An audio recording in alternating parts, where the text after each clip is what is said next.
Your more link is still not up. For YouTube? Joining the meeting, yeah.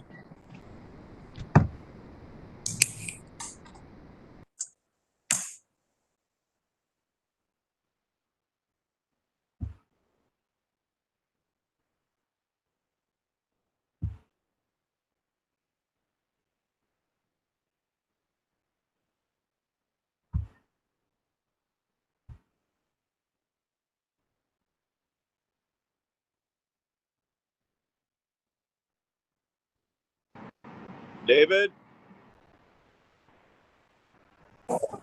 Yes, Is John call? Maybe I could. I anticipate, I think so.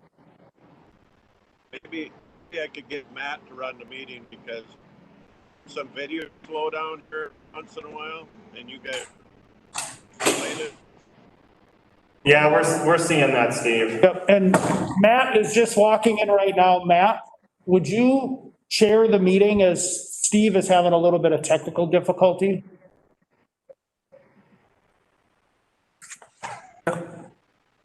So Steve, yes, Matt will chair the meeting. Okay.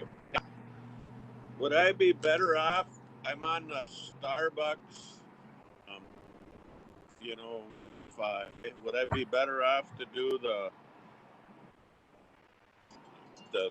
hotspot? Your iPad, Steve, should have Verizon right inside of it. So you could give that a try by just shutting the Wi-Fi off and seeing if that's any better.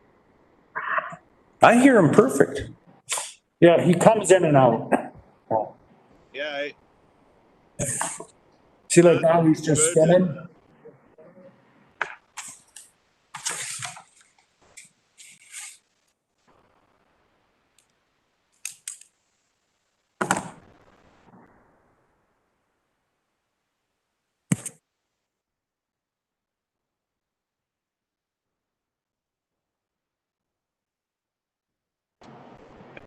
remind me when we get to reports, write this down, somebody.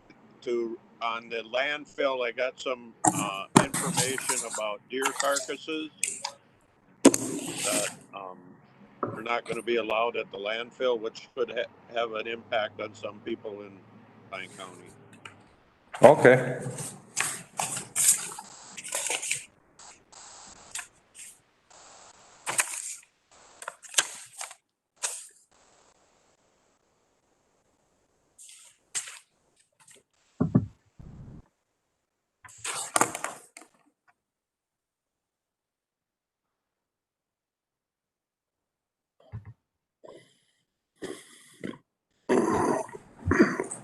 So that should be good to put on there now. Thank you. I can just write it down to make sure I get that stuff up and running as well. I can't do the YouTube link until that's up and running, so.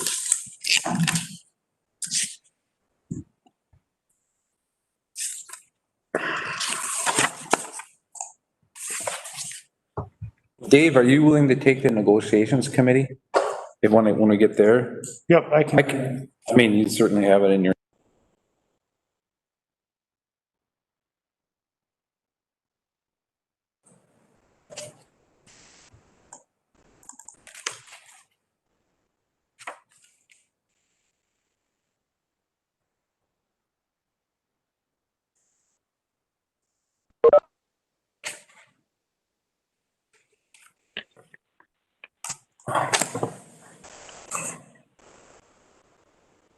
Hello. Steve, is that you? That is me. Who is this? Ryan. What's that? Ryan? It's Ryan, yep. Okay. What time is it? Must be getting close to meeting time, isn't it? It is, yes. Okay. I might lose everybody, but I'm going to try this for a while. Oh, you're loud and clear, Steve. Okay. And like I said, if where I'm going to be here in probably an hour, I might not be. So, if you guys lose me, you just did. Not anything I can do about it, but I'll try to stay as long as I can. So.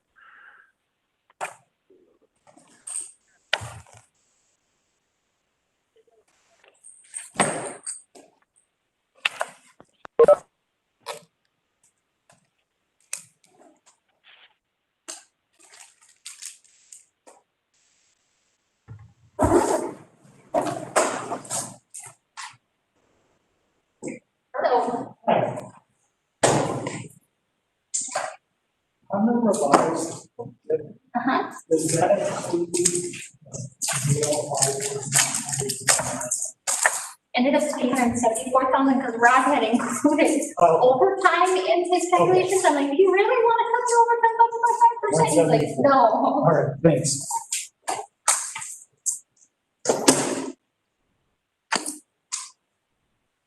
Right, I haven't turned my computer off yet because I'm scared it won't turn back on. So,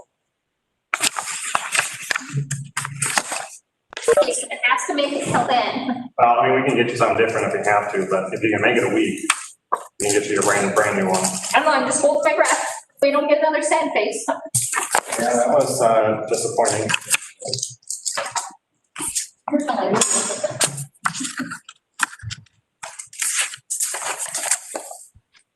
I don't think I got everything copied over my shared drive because it was taking forever. Sure, do you want me to do that? PowerPoint? Yes. And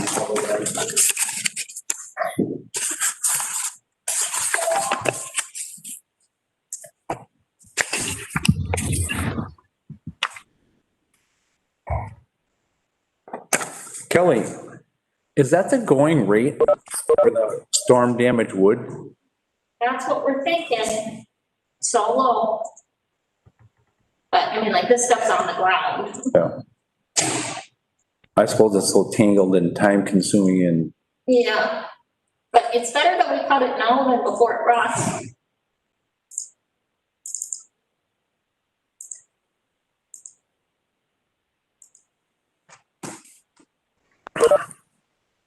It will be a sealed bid auction, so it might go up. That's just the opening bid. well, if it's close, somebody will scoop that up and make money on that thing. Right, I think it's Kathy who's working on the property right next door, so Greg's thinking that that'd be good. Thank you.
Hey, Josh, Yep, will you be signing documents today? I can. Okay, do you just want to stop in when it works for you? Sure. That'll Okay, work for me. thank you. You bet.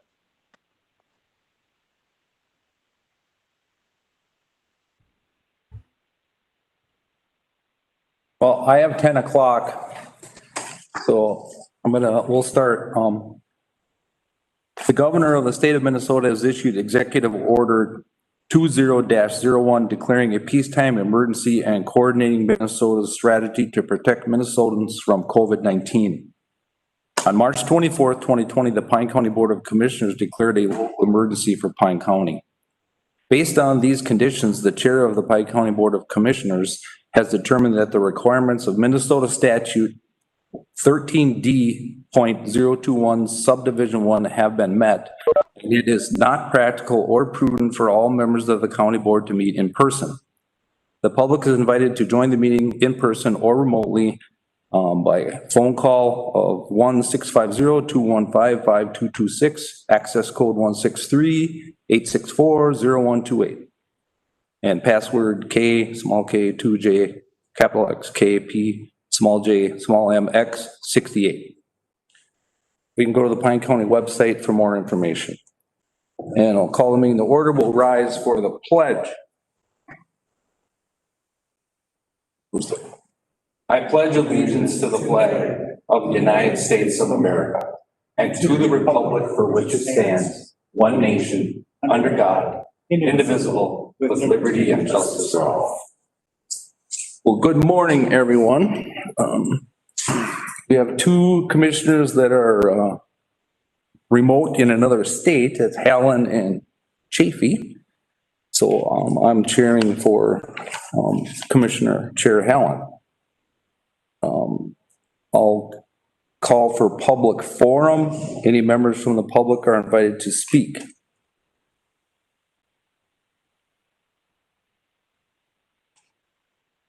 Anyone from the public want to speak on phone, or there's no one in person here?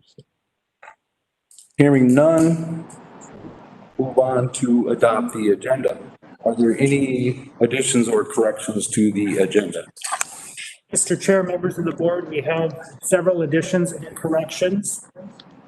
If we could add regular agenda item number 4.1, reimbursement resolution 2020-62 to allow expenditures prior to the issue of the bond. And then regular agenda item 4.2, cooperative agreement with Windermere Township on bridge replacement for Sturgeon Island Road.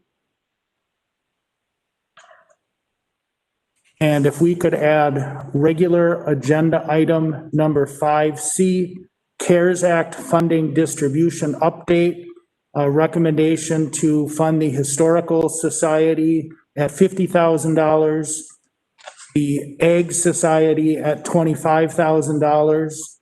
And also, if we could approve the agreement with Pine Technical and Community College for the Work Fast program and authorize the county administrator to sign, subject to legal review by the county attorney. And President Joe Mulford is on the agenda to present the program. And so if you're satisfied with the program, you could give that authority to execute the agreement subject to the county attorney's review.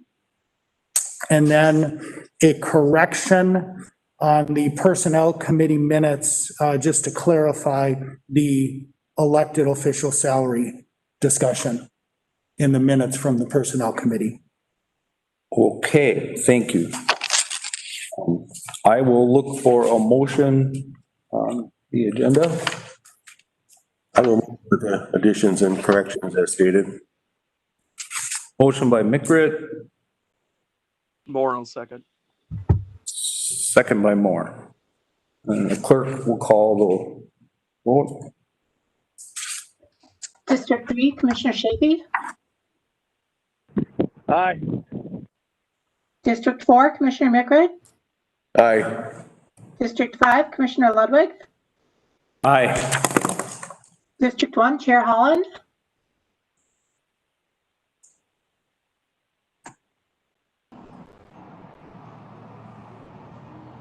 Chair Holland. Yes. District 2, Commissioner Moore. Aye. Thank you. Motion carries. Look to approval of the minutes of the special committee of the whole budget committee on August 31st, September 1st county board minutes, and the September 9th special committee of the whole budget.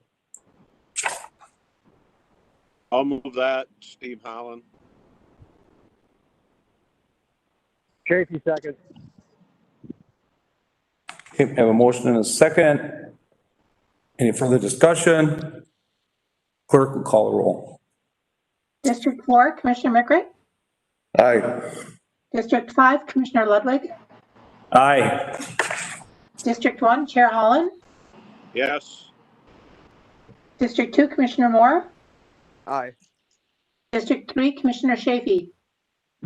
Aye. Thank you. All right, we'll move on to F, minutes of boards, reports, and correspondence. Pine County Housing Redevelopment Authority, HRA. We'll look for motion on that. McGrath move. McGrath second. Okay, or you were first on the move, Mickert seconded. Any further discussion? Hearing none, clerk will call the roll. District 5, Commissioner Ludwig. Aye. District 1, Chair Holland. Yes. District 2, Commissioner Moore. Aye. District 3, Commissioner Chafee. Aye. District 4, Commissioner McRae. Aye. Thank you. Move on to item G, the consent agenda. There's a large consent agenda, and I hope everybody had a chance to look over things. And on consent items. Chafee moves it. Holland will second. Okay, we have a motion and a second. Any further discussion? Hearing none, clerk will call the roll. District 1, Chair Holland. Yes. District 2, Commissioner Moore. Aye. District 3, Commissioner Chafee. Aye. District 4, Commissioner McRae. Aye. District 5, Commissioner Ludwig. Aye. Thank you. We'll move on to the Personnel Committee report. Commissioner Moore, do you want to take that?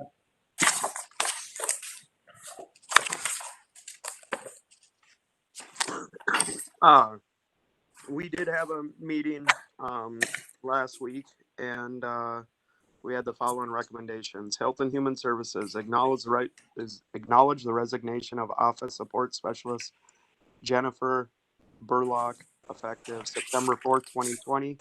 Authorize backfill of the position and any subsequent vacancies that may occur due to internal promotion or lateral transfer.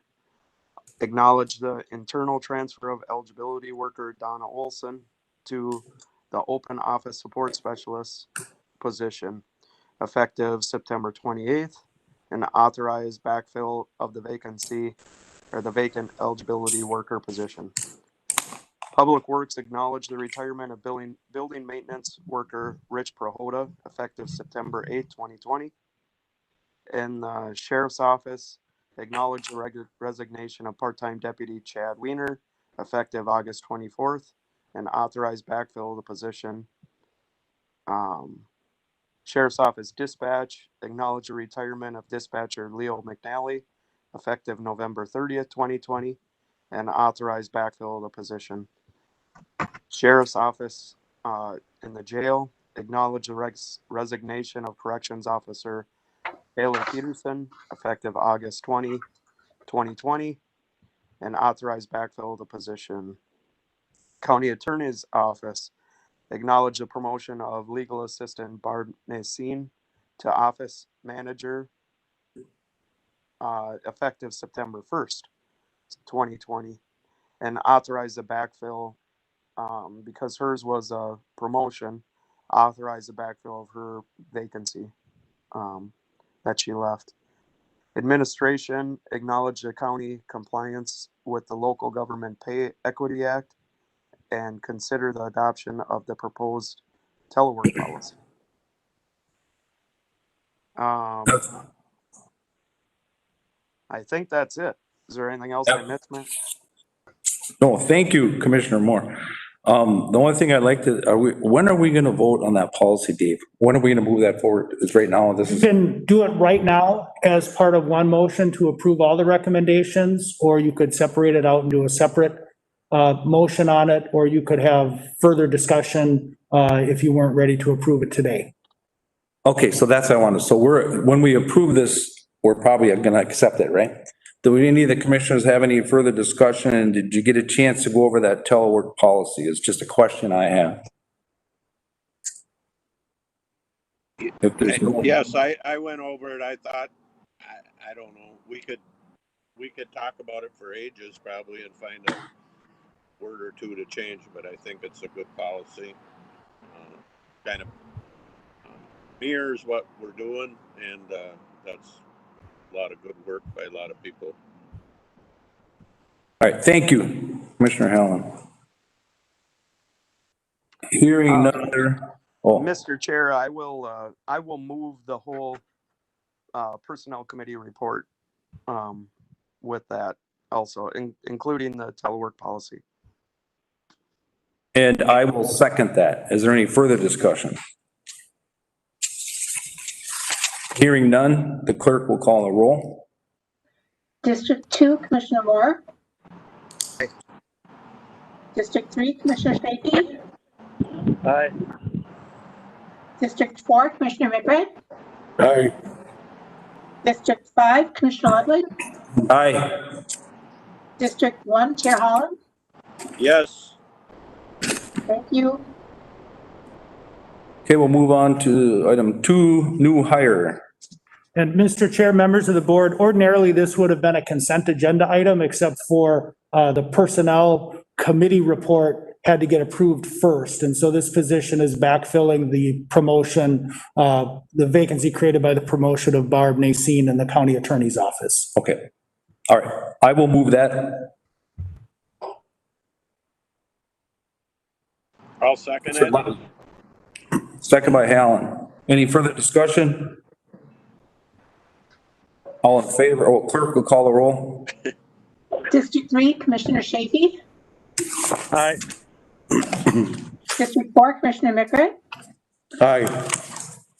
District 5, Commissioner Ludwig. Aye. District 1, Chair Holland. Yes, District 2, Commissioner Moore. Yes. Thank you. Okay, item 3 is the Insurance Committee report. It'll be by Justin Kruger, the insurance representative from Gallagher. Justin. Well, good morning, everyone. I am going to share some slides, and I understand that all of you are not able to access these, so I'll try to do my best to reference which page I'm speaking about. But if anyone's confused, just sort of interject at any point here. So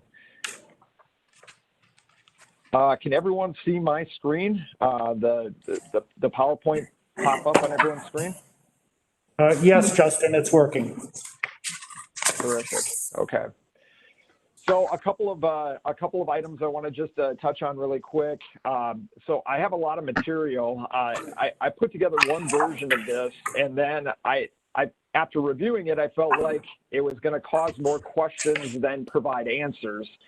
So last night I redid the presentation with a little bit more educational pieces, so that our commissioners that haven't been in our insurance committee meetings could get the same education that Commissioner Hallen and Commissioner Ludwig have had over the last 6 or 8 months. I'm going to have to move pretty quick through the slides, just to try to keep everything on schedule.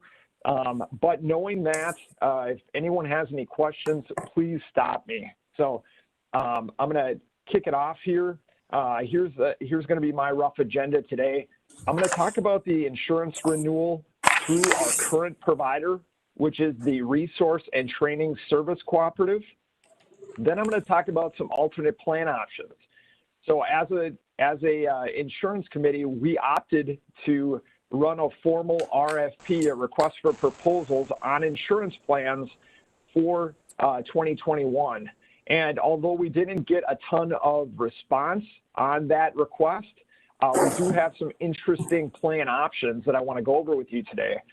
And part of item number 2 is going to bleed into item number 3, which is the analysis of self-insured plan options. The only 2 alternative plans we're going to be considering are both self-insured.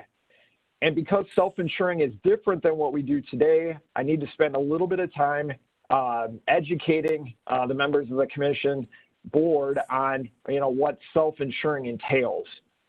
And then lastly, I'm going to sort of summarize what options we have and talk about what are the pros and cons of electing one of the 2 self-insured options versus renewing with our current entity. So let's first start by talking about the renewal that we received from the service cooperative. So again, this is where we buy our insurance today, the Resource and Training Service Cooperative. You can see at the bottom here, it's a 13.5% increase. Now, technically, we did get a 15.5% increase. This is the negotiated number. So in years past, I've been able to successfully renegotiate a lower cost. We were able to do that this year as well, but much lower than years past. So the service cooperative is sticking to their guns on that 13.5% increase. They are making an additional concession. You'll see out to the right here. They would be willing to allow Pine County employees to pilot a program called NICE. I'm not going to get into the specifics of the NICE plan. It is an interesting option. It's an opportunity for employees to have free access to virtual primary care. And there's some other components to it, but essentially it's free access to virtual or online primary care, which would be an interesting addition. I'm happy to go through that with you guys. But in the interest of time, I'm going to continue forward. Just know that NICE is part of the service cooperative's offer. But financially, this would result in about a $460,000 increase annually for the cost of insurance. So it's a big number that, that would be staring us in the face. For obvious reasons, we did request proposals from the market, trying to drive down that cost, trying to create some leverage within the market. We did receive a couple of decent bids, albeit that they were both self-insured. So what you're seeing on this slide, this says the Pine County 2021 plan alternatives. For those of you that are following along with a paper copy, on this graphic, I'm showing the 2021 renewal from the service cooperative at the 13.5% increase. And then I'm showing 2 competitive offers, one from Blue Cross directly. That is a self-insured offer on a 12-18 mature contract. I'll talk about that in just a minute. And then the other one is a United Healthcare offer on a 12-12 immature contract. Now notice, there's a couple of things I want to point out on this slide before I move forward. There's not a ton of savings here. So we're not looking at the self-insured offers for the purpose of immediate savings. The idea of going to a self-insured platform is more of a philosophical change. The self-insured platform allows us to create a reserve bank in subsequent years, thereby hopefully creating some stability in our annual renewals. And one thing in my tenure with Pine County that we've noticed is that our renewals fluctuate greatly from one year to another. A couple of years ago, we had a 10% reduction, followed by a 5% increase. And this year, we're looking at a 13.5% increase. The idea of self-insuring is to create a platform where we govern our own renewals. And I'll talk a little bit more about that, trying to create some stability for not only the county budget, but the county's employees. So again, philosophically, we think we can achieve that with the self-insured platform. Certainly, there comes risks with self-insuring, which I'll go over next, but that is the idea behind it. The last thing I'll mention on this slide before I advance, actually two more items I'll talk about before I advance. You'll notice that there's two open spaces down here. So the United Healthcare plan does not have an equivalent narrow network. If you follow my arrow here, it does not have an equivalent narrow network for the high value and the access plans that we offer our employees today. So those employees that choose these two plans are going to be migrated up to the open access plan right here. And simply what that means is that they're going to see a broader network. Again, certainly they're going to see a little bit higher cost attached to that. But we feel like, you know, relatively speaking to the Blue Cross offer over here, the rates are pretty similar on the United Healthcare offering.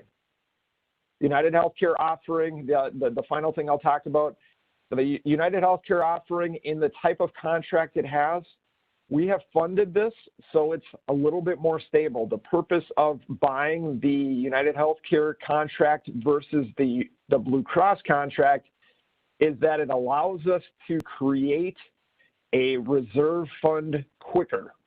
And I'll talk about that in some of the next slides here. But that's the notation that I made here with the stability funded. It allows us to build up our bank of reserves quicker. The minimum funding on the Blue Cross contract here, we're going to see a more slow growth of our reserve account. So part of the reason that I like the United Healthcare offer is it allows us to build up a reserve account a lot quicker. And again, that is something that I'll talk about. So obviously, for those of you that have not been a part of the insurance committee meeting, you probably have some questions. I identified 5 questions that I want to cover over the next slides. So first of all, what is self-insurance? Why are we considering these two versus what we do today? Number 2, what is the risk to the county? Obviously, by self-insuring, it transfers the risk back to the county. What is that numeric value? What is that risk?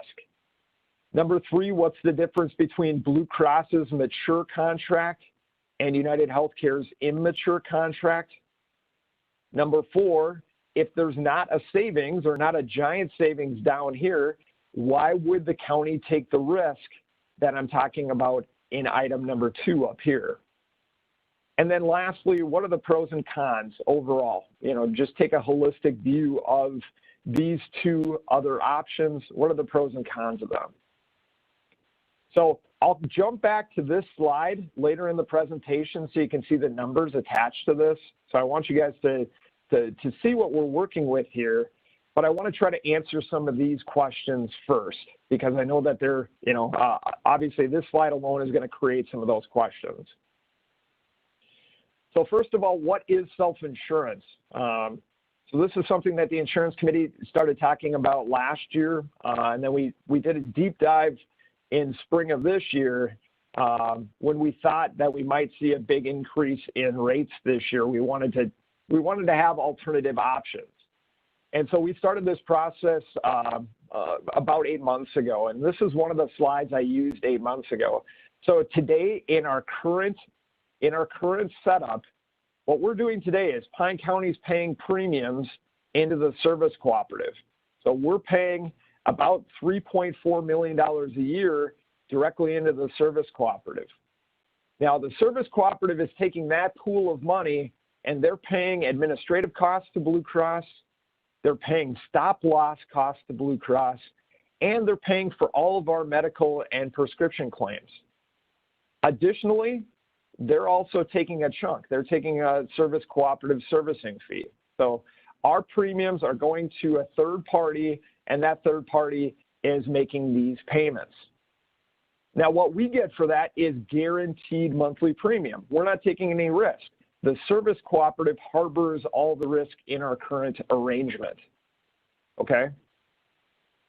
Now, if we go down to number 2, this is a self-insured arrangement. So it just essentially removes the middleman. It removes that piggy bank right there. So Pine County dollars stay within the Pine County budget in a separate account meant for health insurance. Okay, so our dollars stay with Pine County, and then those dollars are paid, just like up top here, to the insurer for administrative fees and for stop loss premiums. And then also our dollars go towards paying our, Pine County doesn't make those payments directly. We pay an administrator to do that, but it is our funds that they're using. Okay, so the model here is that we keep the funds, we build an account, but also the county bears all the risk. So the trade-off here is that we're no longer using this intermediary. We are bearing all the risk, but we also keep any excess unused dollars. So there's risk and reward in this arrangement. Okay, and I'll talk a little bit more about that, what that looks like historically, had we been in this arrangement over the last 3.5 years. I'll actually use our data to talk about what the difference would look like financially. So that's the self-insured platform.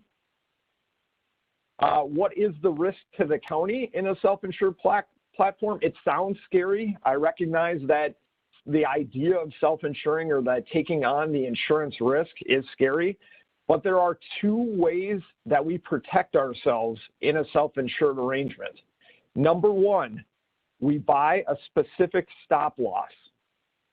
Specific stop loss means if any one of our employees or family members incurs more than $200,000 in claims in a year, the specific stop loss picks up that overage. So in this example that I'm listing right here, if we had a $500,000 claim activity, Pine County's on the hook for $200,000 of it, that's the max. And then our insurance company picks up the overage, picks up the other $300,000. So this prevents us from having $1 million claimant just completely sinking the ship. We're only on the hook for $200,000 per claimant. Okay? The other one, and the most important one, is this category over here. This is the aggregate stop loss. Every single year, we have a maximum threshold that Pine County would pay out. And that threshold is 115% above what the insurance company sets as our expected claims. So from year to year, that number is going to change. But let's say that the insurance company expects us to have $4 million in claims.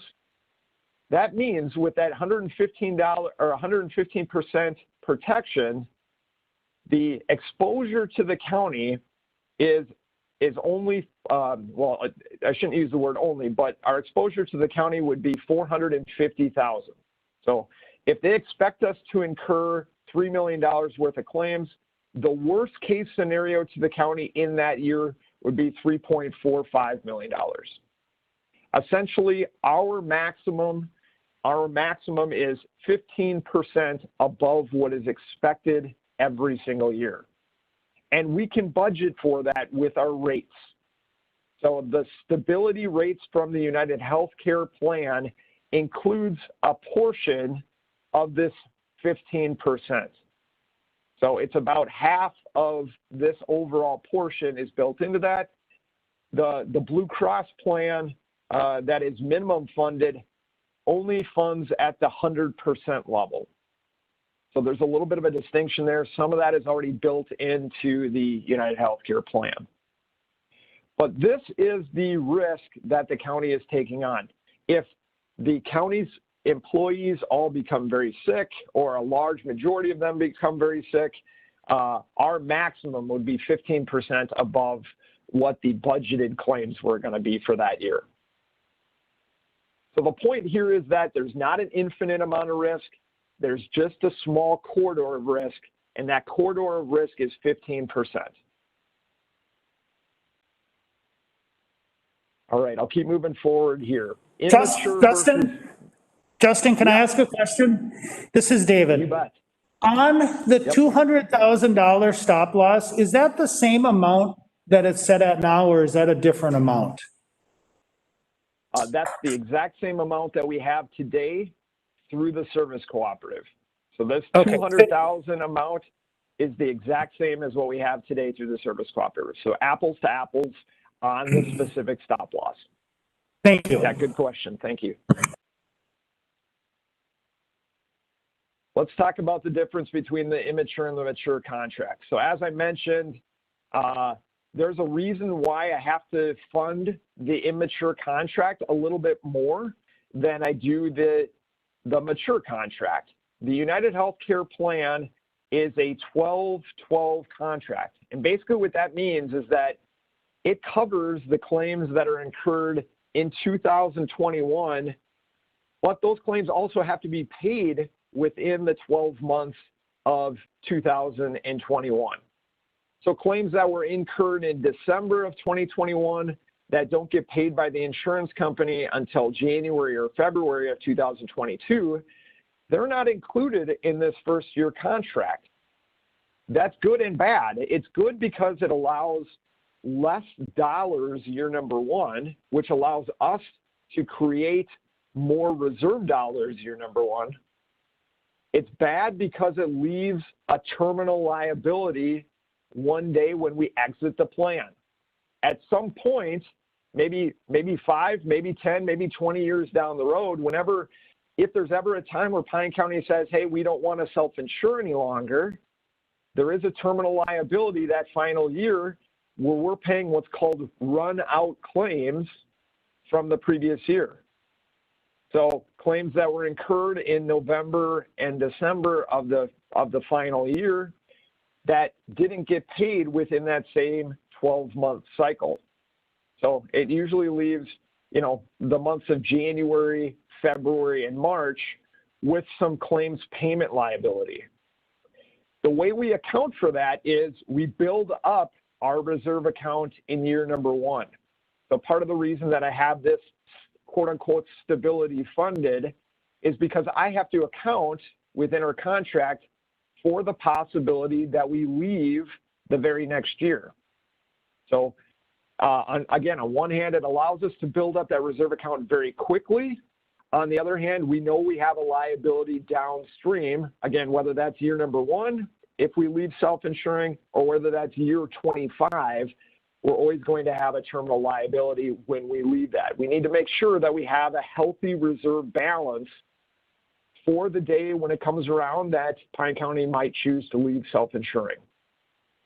We don't have that liability with the Blue Cross contract. That starts as a mature contract.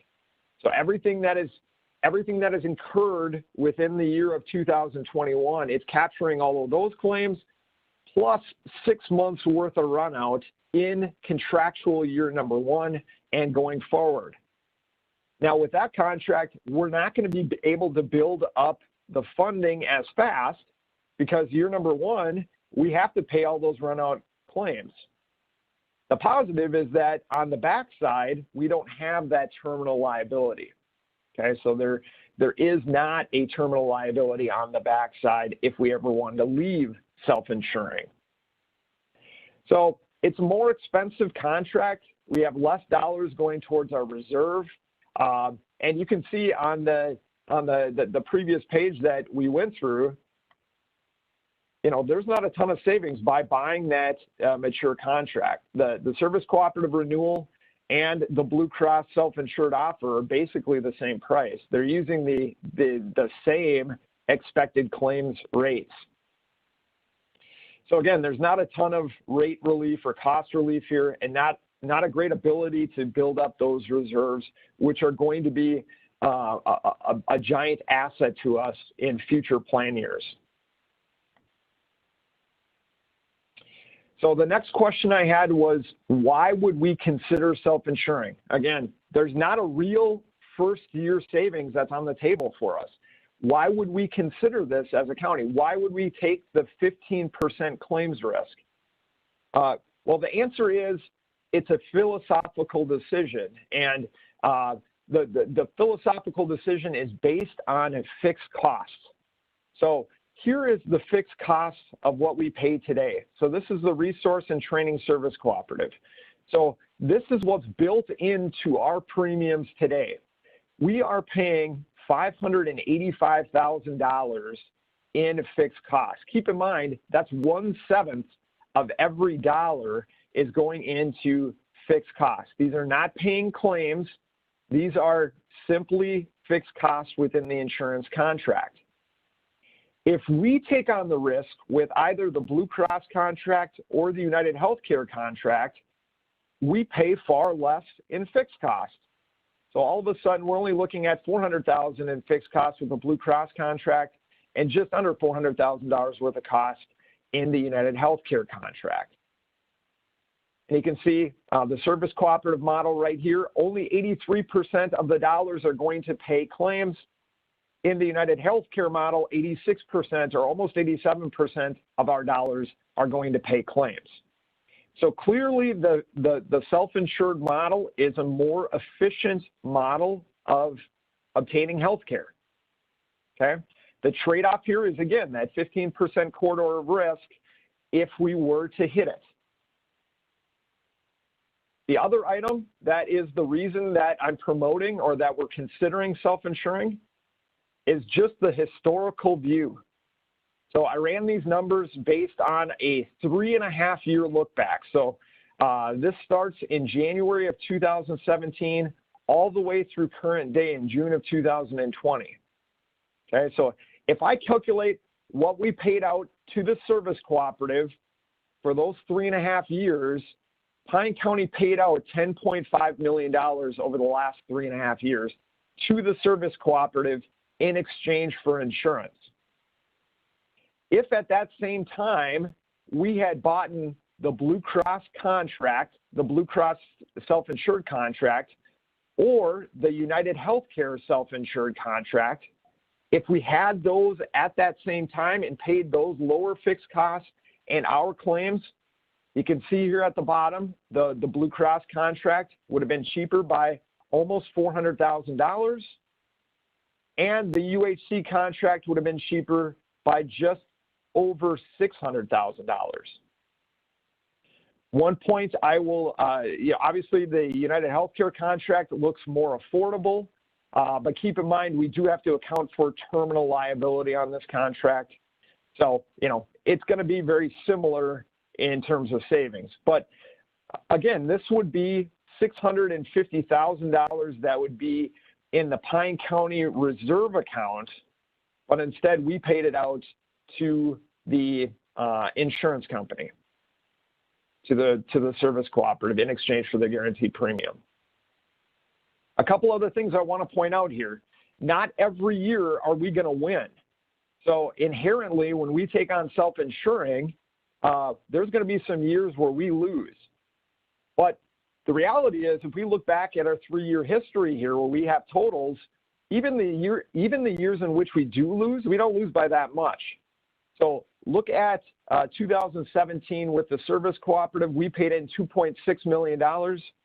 Had we been with Blue Cross self-insured or UHC, we would have won. We would have won by $250,000 in 2017 or almost $500,000 with UHC. In 2018, we actually would have lost a little bit. So $2.9 million versus 2.99 and versus $3 million over here in 2018. And again, in 2019, we would have lost by about $120,000 for the Blue Cross contract, and we would have lost by about $70,000 on the UHC contract. In 2020, we're doing a lot better. Obviously, COVID has something to do with that because of the claims lag. But in 2020, we're doing better in both cases. We're going to have years where we win. We're going to have years where we lose. But our losing years, again, historically have been pretty doggone close to where we paid into the service cooperative. The service cooperative is a self-insured pool, and they're setting themselves up to win every year. They don't want to take losses. So our renewals are generated so that they don't take losses.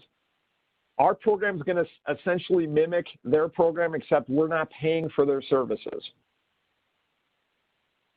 But again, you can see the bottom line potential gain of being self-insured over paying our premiums into an insurance company.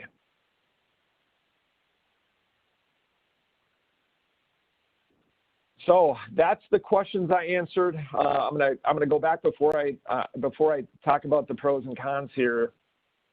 I'm gonna go back a couple of screens. So what is self-insurance? Again, it's just transferring the risk away from the service cooperative onto Pine County. What is the risk to the county? It's a 15% annual corridor risk, of which some of that can be funded. And I do have some of that built into the United Healthcare funding here. I don't have any of that risk built into the Blue Cross funding here. What's the difference between the mature and immature contract? Again, I'm going to actually advance the slide because I didn't explain that well enough on the last slide. The advantage of an immature contract is identified right here in 2017. So this would have been our first year. Let's say hypothetically that in 2017 we joined this immature contract. You can see this very first year we were able to save an additional $250,000 over the Blue Cross's mature contract. So this is sort of the tangible benefit of having the first year immature contract. Certainly on the back end, if we were to leave in 2020 this model, then we would have that terminal liability. But this is where you can see we would be able to get a reserve balance quicker. We'd get to that $500,000 reserve earlier than we would on the Blue Cross mature contract that's illustrated here. So that's the big difference between the immature and the mature contract. We build this balance up quicker, but we have the tail that we have to cover downstream. You know, if that's 25 years, that tail's no big deal. If it's 1 year, that tail is a big deal, right? So that's the risk of the immature contract. Last two questions here. If there's not a savings, why would the county take the risk? Again, the self-insured model is a philosophical change. Because we set our rates, because we set our funding levels each year, it provides us the opportunity to have more stable renewals every single year. And when we have a good year like we did in 2017, we get all of the savings from that year. We're not paying it into an insurance company and they're making the profit or the reserves. They're not keeping those reserves. We are at the county. And those reserves are going to be important to us as we go forward. Those reserves are going to be able to allow us to establish lower premium costs in subsequent years because we have that reserve balance. Finally, what are the pros and cons? That's the last slide I have for you today, and then I'll open it up for questions and discussion. Oops. So self-insuring, I'm using the UHC model here, but you can substitute this with the Blue Cross model, whatever you guys prefer. Number one, we can keep our exact same plan designs as today. You know, we don't have to make any changes to the plan designs. With the exception of those two plans that use a narrow network, we would expand that out so that everyone would have access to all providers instead of the narrow network that they use today. Potential positive number two is it's an opportunity to control rates going forward, to minimize the volatility, to create some stability. Number three, lower fixed cost. This model is more financially efficient than paying an insurance company. And then lastly, the ability to bank unused dollars. Again, back in 2017, there was about $500,000 that went out to the service cooperative that were unused dollars.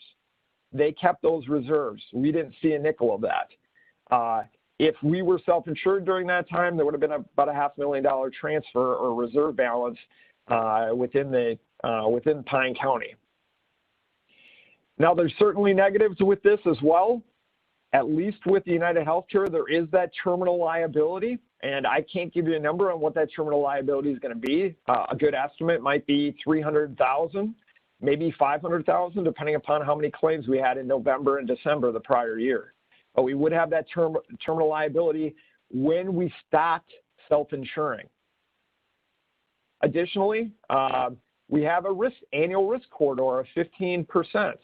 The insurance company is always going to give us an idea of what they think our risk is going to be within the next year, and they commit to that number. We have the exposure of that amount plus an additional 15% on an annual basis. That is what we're signing up for by self-insuring. A very small piece is that there is a different billing mechanism. So we would have a weekly bill instead of a monthly bill, and the cash flows are going to change a little bit. So all of a sudden, instead of paying a monthly bill that's the same amount every single month, we're going to pay different amounts every single week based on the claims utilization of our members. So overall, if you look back on the year, it's going to be about the same, but it's going to fluctuate greatly from week to week. So the billing mechanism is going to change a little bit. And then the last piece is maintaining and managing that reserve balance. That's going to be a delicate art in which I'll assist the county. We need to create a reserve. We need to build it up a large amount, and we need to make sure that we're keeping dollars in that reserve to account for that terminal liability someday. So maintaining and managing this reserve balance is going to be part of my job and part of the what I will consult with the insurance committee on every single year. Now, staying with the service cooperative, that provides some positives as well.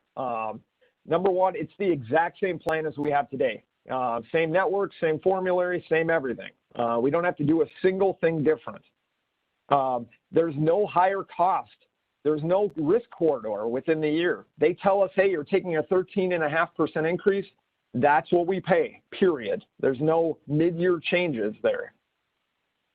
There is a pooling of risk within the service cooperative. We haven't seen this during my tenure, but in the year before I started with the county was at the pooling level, albeit I think it was a 24% that particular year. So not super favorable, but there is typically a pooling of risk or a maximum that the county could take on in a renewal. And then lastly, the service cooperative is providing us with a pilot for 2021 on the NICE program, which is that virtual primary care opportunity for free for our employees. There certainly are negatives as well. We do leave any gains within the pool. If we have a good year, all of those gains stay with the pool. The service cooperative controls our plan. So today we have Blue Cross with the service cooperative, but if next year's a bid year for the service cooperative, if Blue Cross says, hey, we want to leave if the service cooperative says we want to leave Blue Cross and instead buy our insurance through Medica, we as a county don't have any say over that. The service cooperative controls the plan. So if they want to choose a different vendor, they have the ability to do that. And next year is a bid year with the service cooperative.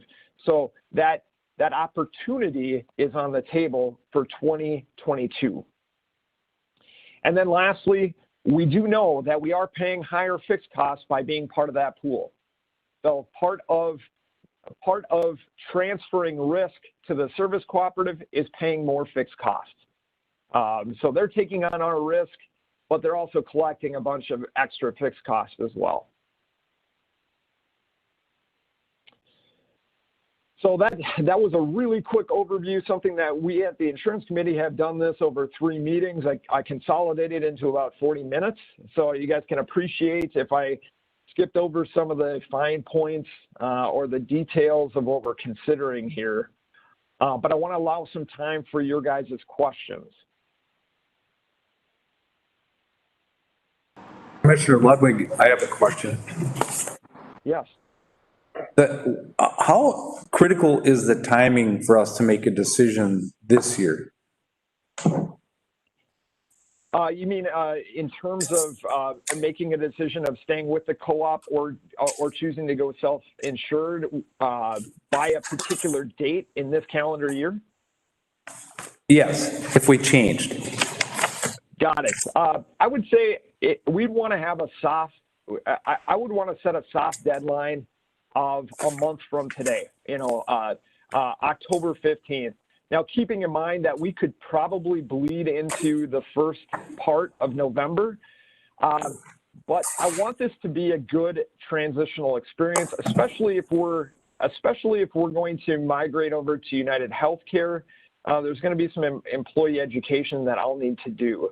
So we have some time, Commissioner, but it's not a ton of, I can't give you guys a ton of leash on that. Okay, and then I also have one more, just kind of follow-up. So if like we have in the past, if we stayed with the Serve Cooperative and we have a bad year, we still pay the next contract anyway because they raise the rates, right? So the costs that we incur, we still pay. That's right. And what Matt is referring to, or Commissioner Ludwig is referring to, so we have this annual risk corridor of 15%, right? So if we have a poor year on a self-insured contract, we pay the costs of that poor year right away in that contract year.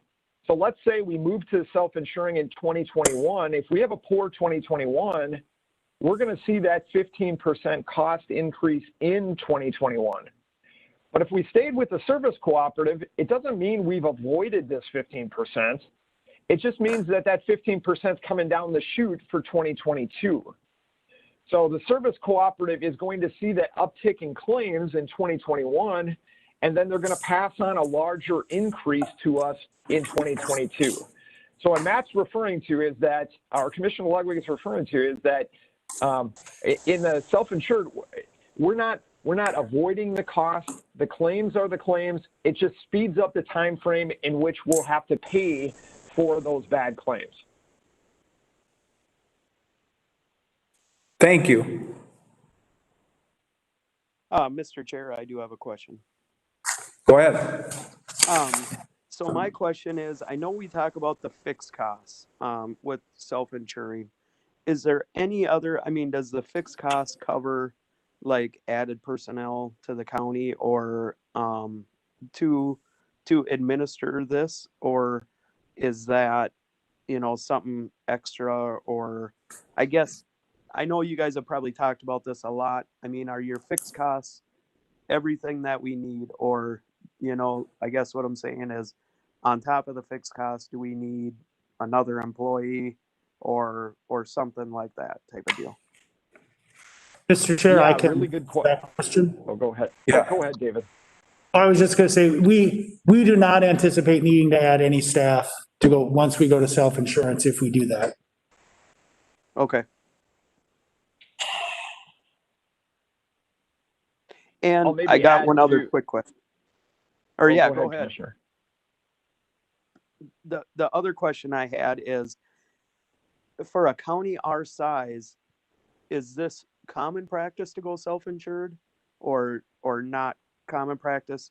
And not that I want to follow other people or anything like that. I just, is there a lot of other counties doing it, and do they have good experience or not good experience?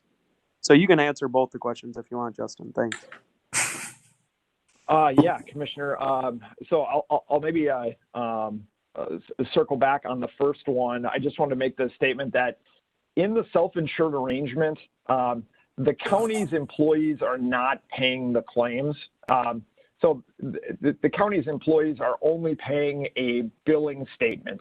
So the added, maybe the added complexity is that there's a weekly bill that the county has to pay in addition to the monthly bill that they're currently paying. So that's the expected workload. So maybe an additional hour a week, at most, just to pay that additional, weekly claim. All of the claims will be paid out by the insurance company. The second question is an excellent question. It's it just provides sort of a baseline of what everyone else is doing. And I think it's really valid. Historically, self-insurance was reserved for very large entities.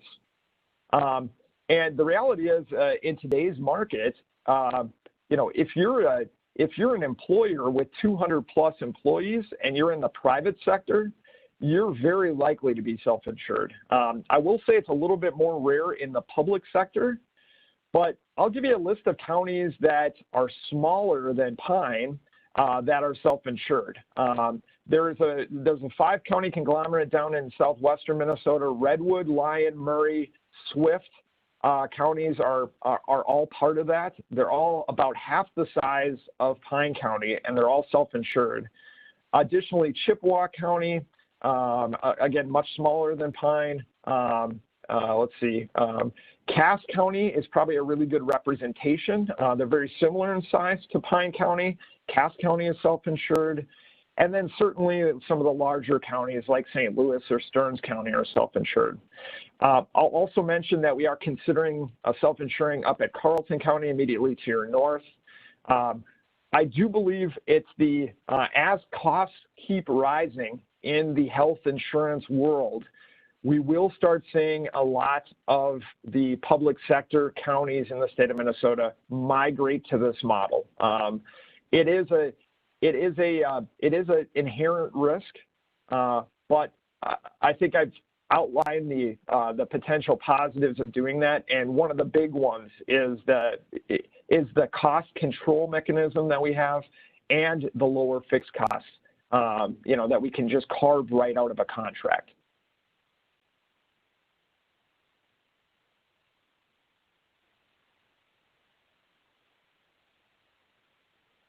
Thank you. Justin. That was a good. Justin, Steve Holland here.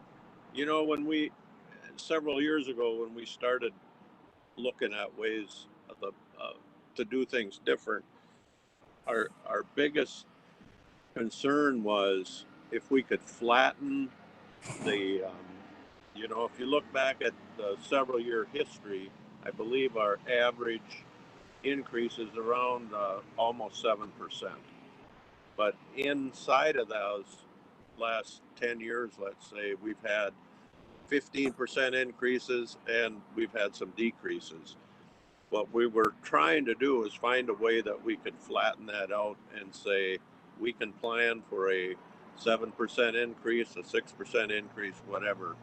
But these huge spikes are what really kill us. And so if we can get by and get a reserve account built up enough, then we can kind of flatten that spike out. Yeah, you hit the nail right on the head.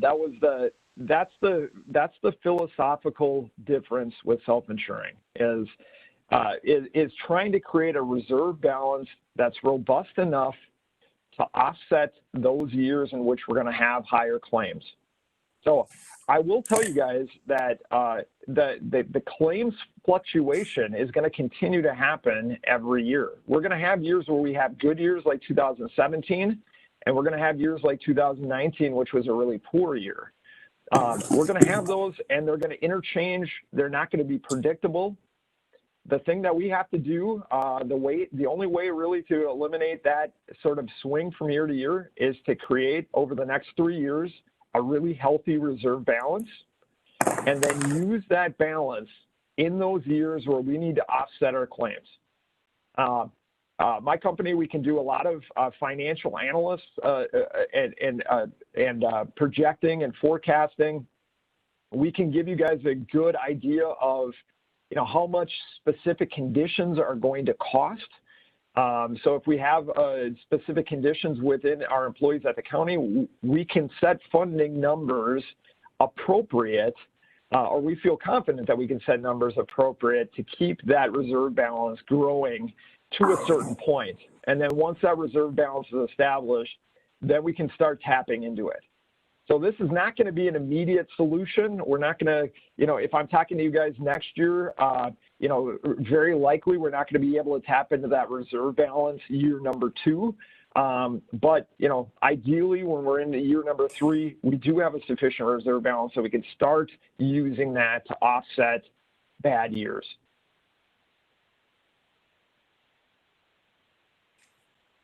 I have one more question, Commissioner Ludwig. So I know they always, like if we go out to bid, the insurance companies always base it on past claims. But let's say we were sitting as a self-insured county for 2 years or 3 years and we go out to bid in the market again. Does that change the dynamic, the way the companies bid on the price? Or does that make sense to you? Yeah, I would say so. And I'm glad you brought that up, Commissioner. I don't believe it's something that I covered with the insurance committee. It does definitely change how things work. So if we are self-insured, there's not as much of a negotiation process. So today, because we have a guaranteed premium, my job is to fight with that insurance company and try to reduce the guaranteed cost for the county. So we're paying essentially for insurance and a service. And in subsequent years, if we're self-insured, all of a sudden we're providing the insurance. All we haggle with is the service. So it's a very small component of the overall contract. So it is going to change the way we do things. More of our energy and attention is spent on, number one, reducing claims costs or decreasing demand for healthcare, or number two, setting the appropriate rates for the subsequent years. It's a little bit more analytics because we are setting our own rates instead of having an insurance company set them for us. So you can see how that might change how we operate going forward. There still is the opportunity to bid out to other companies, but again, they're bidding on a hypothetical set of claims. They're bidding on what they project to be our claims. Really, the only component that's guaranteed is that small piece of fixed cost that's built into it. Yeah. Thank you. Anybody else have questions for Justin? Thanks, Justin.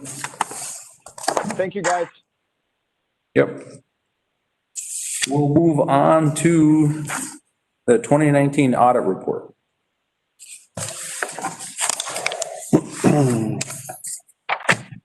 Thank you, Commissioners. So this is Kelly Schroeder, County Auditor Treasurer. Ryan is going to get my PowerPoint up here. Super. Thank you. So in your packets, you received a copy of the 2019 financial statements and the audit. And so I'm just going to do a quick overview of the financial statements and the audit. Obviously, it's a very thick book. I think it's 179 pages. So I've got 10 slides, which breaks it down to just the stuff that you're probably interested in. Oh, Brian, my clicker's not moving forward. All right. So just a quick overview. Previously, our financial statements were compiled by, we had employed a CPA firm, Clifton Larson Allen, out of the Twin Cities, to create our financial statements, put everything together.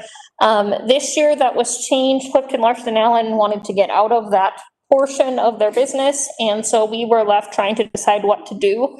And as a partnership with the state auditor's office, actually, the county staff and mostly the state auditor's office put together our financial statements.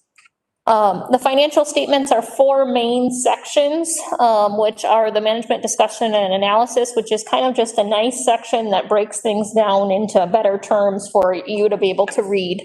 The basic financial statements, so you've got just the profit or revenues and expenditure statements, the balance sheet, those types of things in there that if you're a financial guru, maybe you'd find them interesting, but otherwise they're just the basic required financial statements. The supplementary information, and then the other supplementary required information. So those are just more information just on our debt, our joint ventures, some of our minor funds, that type of things are in those sections. And then the financial statements are audited by the state auditor's office. One thing you might be thinking is, well, how can the state auditor's office help put the financial statements together and then audit them? They're really two different processes. So the financial statements, literally, that is taking our data out of our financial statements and just putting it into the correct format, is that process, where the audit is them actually looking at how did we get that information in our financial system and what are our processes to get there. So that it's it's two different things. So it's not just that you're having the same entity do the same thing. Back one, Ryan, sorry. In that audit, the financial statements came out with an unmodified opinion in the management and compliance report. So that management and compliance report looks at just our processes of how we do things throughout the county. And that also came out with an unmanaged or unmodified opinion. On the next slide, I'll get into what those things mean. But one thing to note is in 2018, on that management and compliance report, we actually received an unmodified / qualified opinion.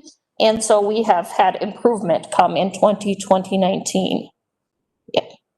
So this just shows you the different options for audit opinions. So really you've got 4 true options. So you've got the unmodified opinion, which is the best opinion you can have. That just means that the statements and processes are fairly representative in all material respects. And so that is what you want to see.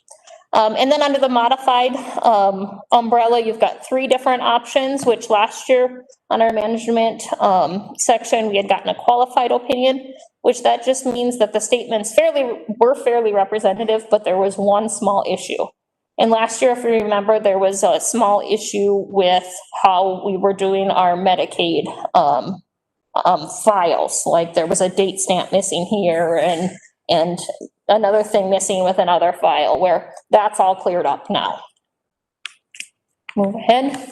So in the financial statements, I just wanted to show you kind of some big picture of where we're at as a county financially.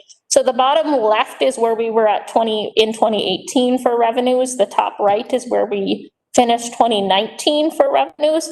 And so you can start to see where the money comes from. And so you got your fees, charges, and other. In 2018, that was 14% of our revenue, where in 2019, that was 13% of our revenue. And it just kind of goes around. You can see like capital grants and contributions also decreased a little bit between 2018 and 2019. It was 12% in 18 and now it's 10% in 2019. And property taxes made up some of that gap because they used to only be 38% of our revenue. And in 2019, were 40% of our revenue. And jump ahead. Mr. Chair, may I ask a question? Kelly, this is David. Where does the revenue for county state aid highways and the sales tax show up in your 2019 graph? I believe that is just in your other general revenue. Thank you. Mm-hmm. Expenses, so the bottom left again is your 2018 expenses by kind of function, and then the top right is your 2019 expenses by function again. The functions are the same, the graphs look a little bit different just because it was a CPA firm in 2018 and 2019 was us and the state auditor's office, so that's why there's a difference in the colors and the layout, but the categories are still the same. I found this slide interesting in that you can see, for example, Health and Human Services, which is on the 2019 slide in dark blue, there was 24% of our spending, and same in 2018, it was 24% of our spending. Then you look at highways and streets, for example, 2018 was 20% of our spending, 2019 was 21% of our spending. So you can see things are pretty level. Public safety is one that we're always looking at, and so public safety in 2018 was 25% of our spending, but in 2019 was 28% of our spending, so taking up a bigger portion of that pie. Otherwise, it's very similar. Not too much has changed. I was a little surprised by the sanitation one. When you look at our overall spending, Sanitation in 2018 was 1%, 2019 was also 1%.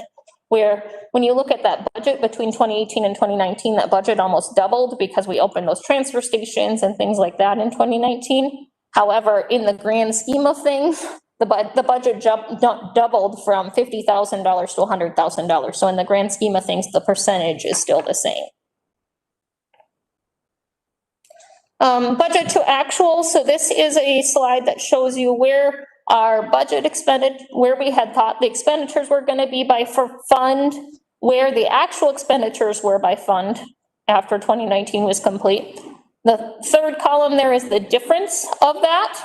And then a lot of that differences can usually be explained by the additional revenue. So in the general fund, for example, the expenditures were $459,000 more than what was budgeted. However, you nearly met that with additional revenue.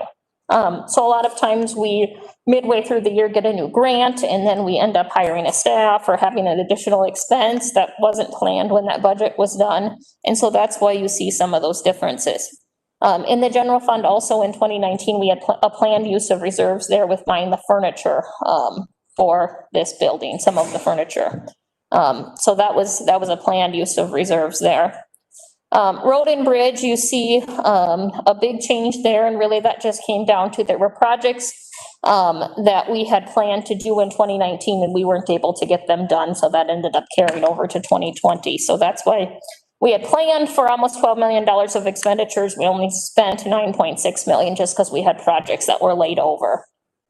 In health and human services, you did have more expenditures than planned, but you had additional revenue that met it.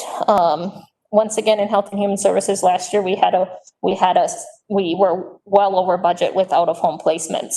And so that was a majority of that overspending, which we have no control of. We're doing a lot of things that we can do, but when a kid has to be placed, it has to be placed. Fund balances, so this is the one that we all probably want to see and talk about and know where we're at. And so I list kind of the 5 funds that I wanted to talk about there. Obviously, we have several more funds. We've got the 3 debt funds. We've got a couple other little funds like for the septic fix-ups, but this is the funds that I'd really wanted to highlight. So the general fund, when we started 2019, we had $5.4 million in the general fund. At the end of the year, we ended up with $5.7 million. So that went up in a positive direction, almost $300,000.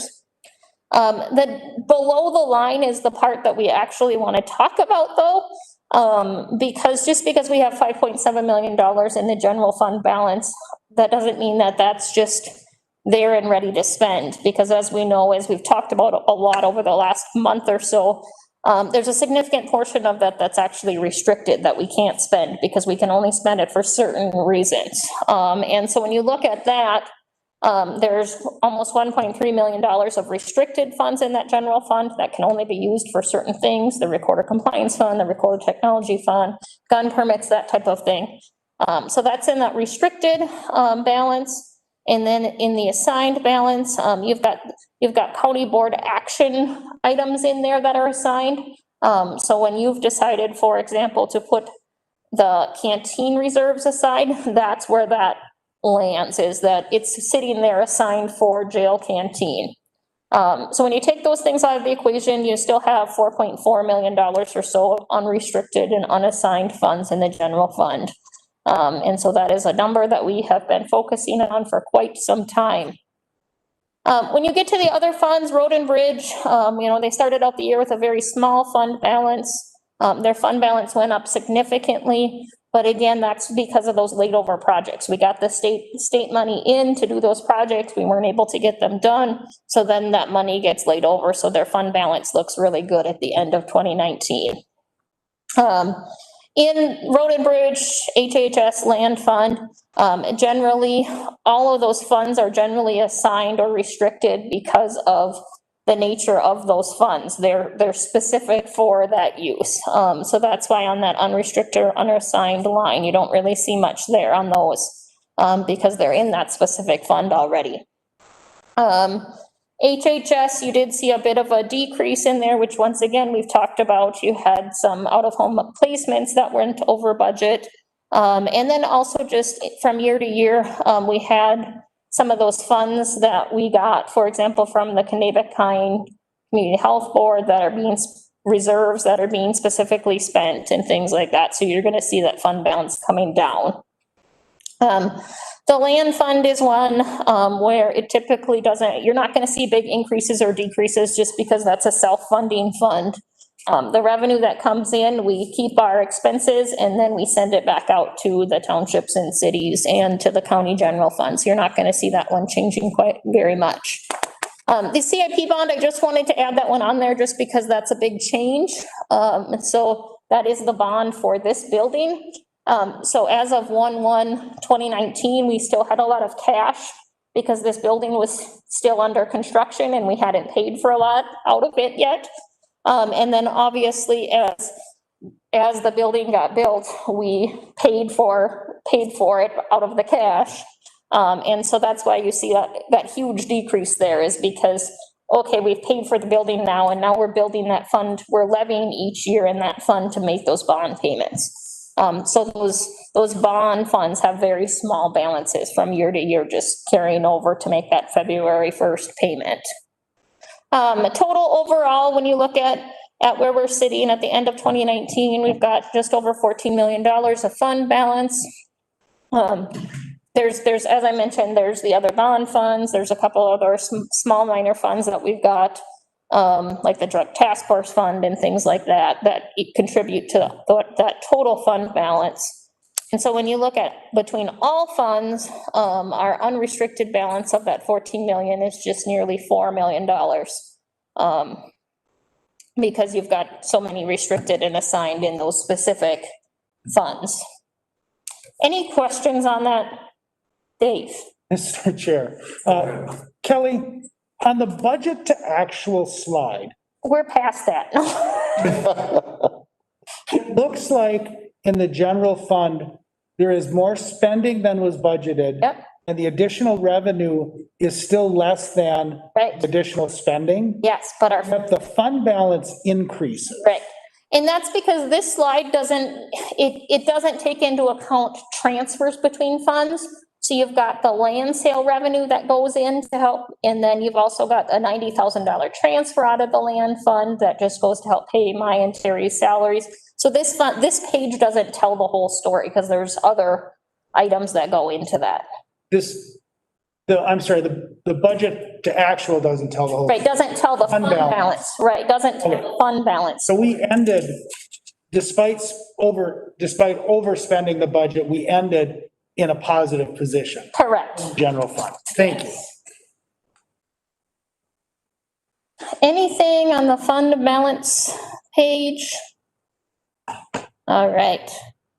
Cash and investments, and so this is just an overview of where we ended for funds that we had in the bank at the end of the year.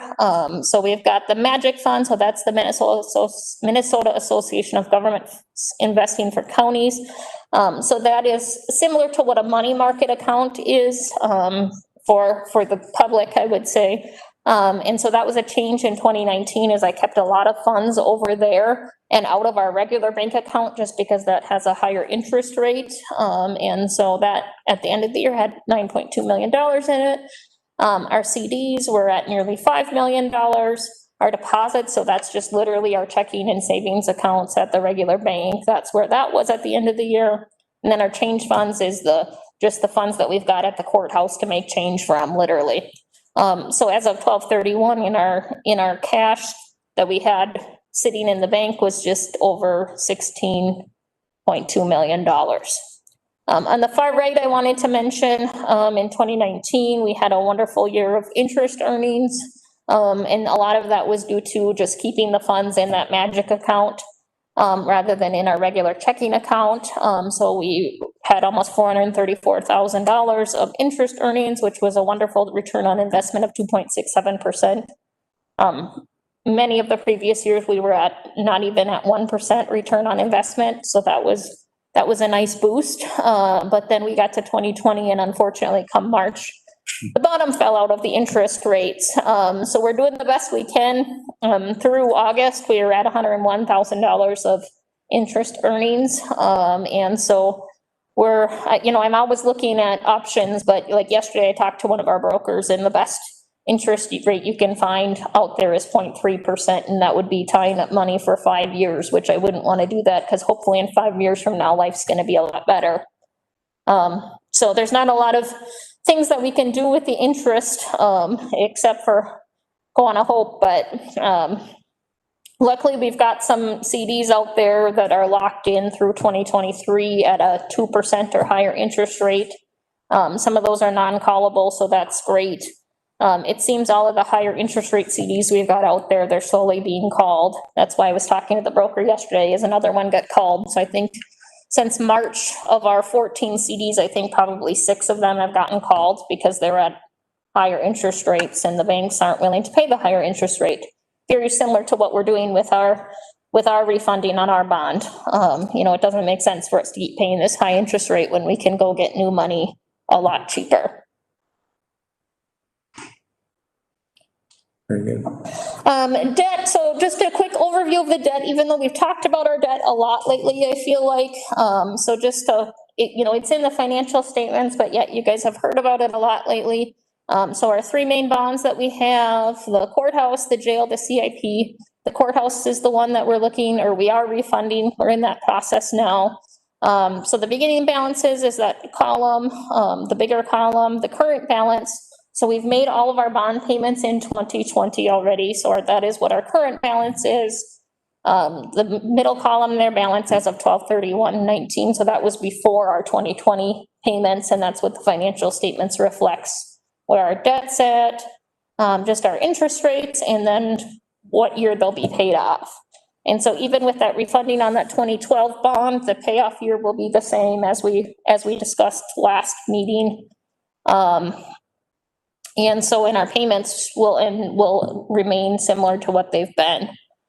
Just a synopsis for 2019 and 2020 at the bottom. In 2019, we paid $2,326,000 about in payments on our debt. In 2020, it goes up a little bit by $2,371,000.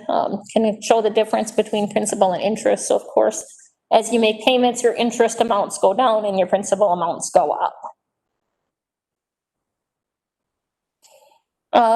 So the last section of the financial statements is the management and compliance report. So that's when they look at our procedures that we've got in place. They look at our federal awards. And so just to highlight our federal awards. So in 2019, we had just over $3.7 million of federal money that came into the county. I listed some of the bigger programs down there below.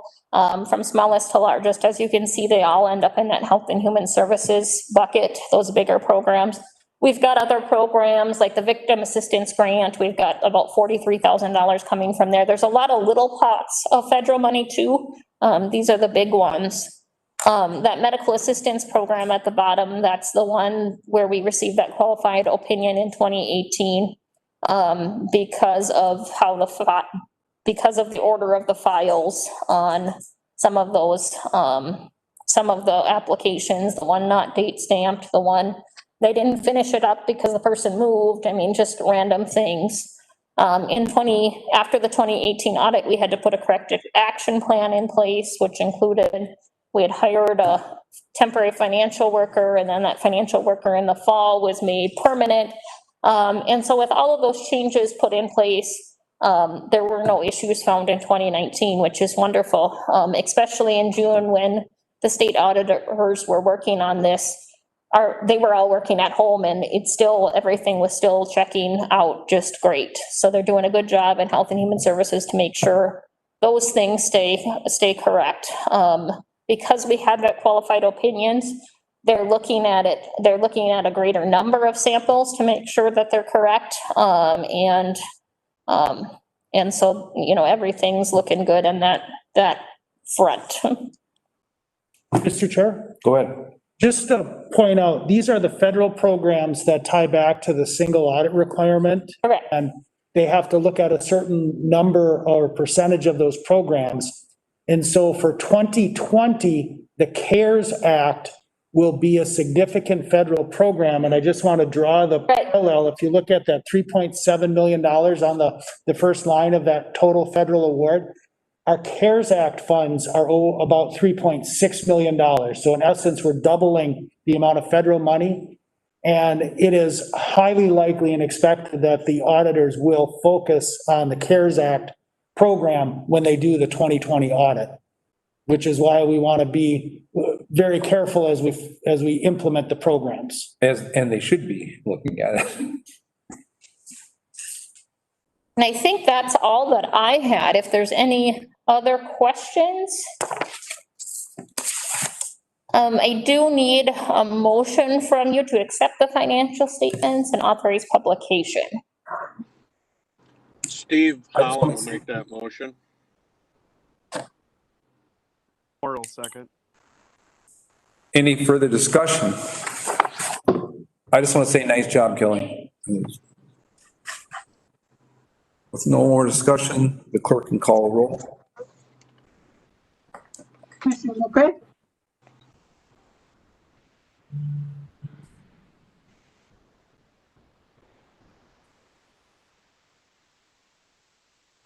Commissioner McCray, are you on mute? Aye. Thank you. District 5, Commissioner Ludwig? Aye. District 1, Chair Holland?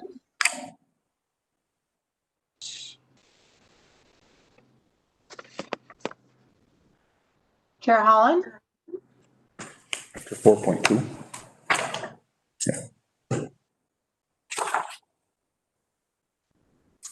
That? Is that an aye, Commissioner, or Chair Holland? Yes. Thank it's an you. aye. District 2, Commissioner Moore? Aye. District 3, Commissioner Shapey? Aye. Thank you. Okay, so we'll move on to the additions under here, 4.1 and 4.2. But I just want to make a note that after we handle 4.2, we'll take a 5-minute recess. So go ahead, who's going to handle 4.1? Mr. Chair, members of the board, number 4.1 is a reimbursement resolution. It's resolution number 2020-62 to allow the county to reimburse from bond proceeds expenditures that occur before the bond is issued. And so with the courthouse project, we want to be moving forward with that before the bond proceeds, before we actually issue the bond. And so that's the purpose of this resolution. Oh, okay. All right, I'll move that. Commissioner Ludwig will move that. Rick Arnold, second. Commissioner Chafee?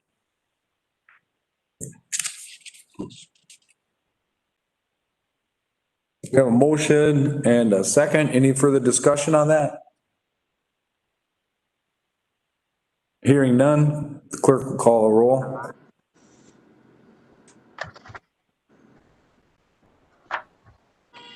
District 5, Commissioner Ludwig? Aye. District 1, Chair Holland? Yes. District 2, Commissioner Moore? Aye. District 3, Commissioner Shapey? Aye. District 4, Commissioner McCray? Aye. Thank you. Okay, we'll move on to 4.2, the cooperative agreement with Windermere Township. Yeah, Mr. Chairman, the Windermere Township Board approved the cooperative agreement last week to have us replace the Sturgeon Island Bridge. It's been kind of an ongoing issue, and they've made that decision to proceed with a replacement. And so we manage that project for them. And there's state funds available, hopefully, next year to do the project.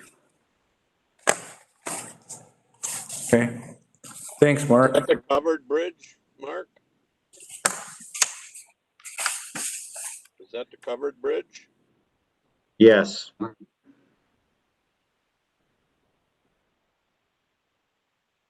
Yeah, I'll look for a motion on that.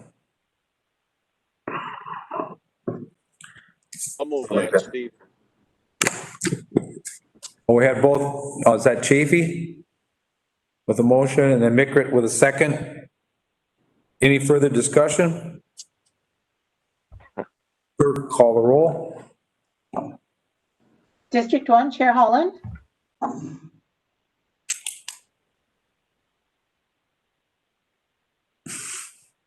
Chair Holland, Button too many times. Anyway, did you get yes? thank you. District 2, Commissioner Moore. Aye. District 3, Commissioner Shapey. Aye. District 4, Commissioner Mikrit. Aye. District 5, Commissioner Ludwig. Aye. Thank you. And we will take a 5-minute recess, so at 11:35, we're back here.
It's 11:35. We'll call the September 15th County Board meeting back in session. Is everybody there? Yep, I'm here, Matt. I had to turn my video off because the battery was running low, so hopefully I'll make Okay, it. I got a little bit of housekeeping. We're on number 5, and it says coronavirus response update. There is a public health update as item B. We're going to move that item B to the last part, and then we'll handle the technical college and the CARES Act update because they kind of go together. And we'll just do public health after the CARES Act update. Does that make sense, everyone? Sounds good to me. Thank you. Okay, and so we'll start off with the Pine Technical and Community College Workfast program program request. Joel Mulford, Pine Technical College is going to present that. If you're there, Joel, go ahead. I am. Thank you, Mr. Chair, and all the commissioners that are here. Appreciate the opportunity to be here. Just a quick bit of background. A few weeks ago, Administrator Minke had gotten a hold of me, reached out, and just was talking about some considerations that were happening, discussions that were happening around the Federal CARES Fund. And many of us, whether you're a state agency like ourselves or obviously the counties, had received for different pockets or portions of CARES funding last spring or early summer, and so was pretty familiar with that. And we'd gotten a request to provide a proposal, I guess, for possibly using some of those CARES fundings to do some workforce development training. And so that started a conversation internally here at the college. And so I'll get into some of the specifics of that. I just wanted to take an opportunity. I've had a chance, I think it was last fall, maybe, when I was at the last county board presentation, and a quick update. I've got some slides that I think are going to be pulled up, is my understanding. That makes sense. Joe, do you want to pull them up or do you want me to pull them up? Do you have them right there? Sorry. If Yep. not, I can Give dig me them up just a here. moment. Sorry about that. I was thinking they were.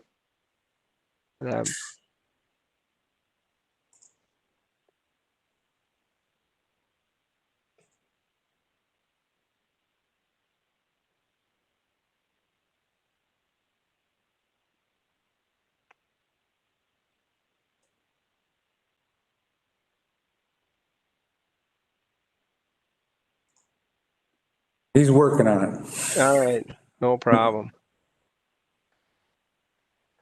The new day we're living in, right? Yes, we can see it and hear it. Okay, great. So again, I just appreciate the opportunity. You can go to the next slide, please, Dave. And so I just wanted to have an opportunity, to just give you an update. We just started school on August 24th. And so as I'm out and about in the community, I get a lot of questions, probably like every superintendent or principal, and, what does fall look like? How's it going? All these things. And just a quick bit of history or short history here is, so last March, like most of the school districts in the state, or all the school districts in the state, we were asked to not have students in our building starting mid-March, third week in March-ish, somewhere in there. Basically, we went on spring break and never came back for spring semester. We were able to successfully finish out spring semester. We did then, under one of the governor's executive orders in early June, have an opportunity to bring students back in with certain conditions, social distancing, some increased cleaning, and some of those protocols that, again, I think most of us are getting pretty familiar with now in any public facility. That was in early June. And so we've essentially been open, meaning the building's been open through summer classes and had a very successful summer with that. So what did fall look like? Right now, our courses on the second line here, you'll see we're offering kind of what we would refer to as traditional in-person classes. It's about 40% of all the courses we're offering this fall. We've got about 35% of them blended and hybrid. That's a pretty broad umbrella. That could be students here one day a week, You know, could be that they're here one day a semester, the first day or first couple of days, and then they're online. So it's a little bit. And then we have 25% of our courses are just pure online courses. For a comparison to kind of pre-COVID, we generally offer about a fourth of our classes online. So that number didn't change dramatically. It kind of ebbs and flows with each semester and depending on, you know, what our enrollment's looking like. The blended hybrid definitely increased. And so just as a specific example, what we're seeing a lot more of is our big limiter was our space. And so like a lot of organizations, when you start to think about spreading people out 6 feet apart, your building gets very small very fast. And so our classrooms aren't set up for that. So what we're doing is, as an example, in our nursing program where we have a lot of block scheduling, we'll have 12 students here on Tuesdays and maybe 13 at home doing just asynchronous. So they're watching, you know, via Zoom or whatever technology they're using. And then on Thursday, they flip that class where the other half comes in person and the other half is watching. And so we have things like maybe half the class is in one room and the other class is in the other room, and the instructor just moves between the rooms kind of halfway through the class. So that hybrid blended is still a fair number of people in the building, but it's just kind of all over the board. And just so that's kind of what fall looked like, and everything has gone very well. So I tell people we're finishing our 3rd week of fall semester and we're finishing our 4th month of in-person classes, and it's gone very well so far. So we're going to knock on wood, and I think the protocols we have in place seem to be keeping everybody able to stay in the building and moving forward. A couple other things that are going on is the county and people in Pine City proper are familiar with the Pine Innovation Center, what was the business incubator. We had a company for quite a few years, about 4 years, EasyBox Solutions, and EasyBox relocated to Cambridge based on an opportunity in a manufacturing facility there. We just recently have refilled that space. And so on September 1st, we have a new tenant in there. It's Fieldworks, and they're a very interesting business. Actually, originally we're Hinckley based. The owner of that, Jacob Mann, and who's an architect by trade and has got does some kind of a new model of housing development that's going to support homeless and other you know, kind of vulnerable populations. And so there's more to come on that. They're just literally getting set up here in the last week or two. A couple of other keynotes. We just recently received one of the years that we're interested in expanding starting next fall is in the construction fields. We just recently got a grant to do that. So you might hear more about that within the region, but continuing to evaluate where the workforce opportunities are for the residents in our region and then aligning that with our programming. And that's one area that we were hoping to be a little bit further along, but with COVID and a few other things, we wanted to get ourselves a little more stable before we took on another block of new programming. And then lastly, on just a couple of comments, and if I could turn my camera around, you'd see cardboard boxes in the hallway over here. Our furniture is literally being installed yesterday and today and tomorrow. And so it looks amazing. We did a $2.8 million renovation, or actually it was a little bit less than 2.8. When you talk total resources. And so mostly a facelift. There wasn't a lot of structural stuff, although improved space kind of configurations and some internal office areas.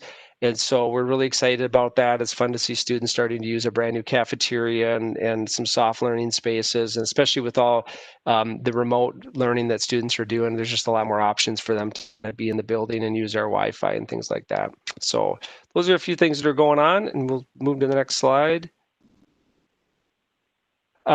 Just go one more there too, please. That was just our renovation. Potentially, the other thing that is kind of big news for us and has been published is we have a bonding request in. Both Representative Nelson, Senator Rarick have been supportive and advocating on behalf of that project. It's been in the whole bonding discussion that has or hasn't happened, however you look at it. Obviously, the discussion's been happening, but they have not done a bonding build this year. We were able to be one of 3 projects in the entire Minnesota state system that are on the last House and Senate bonding list.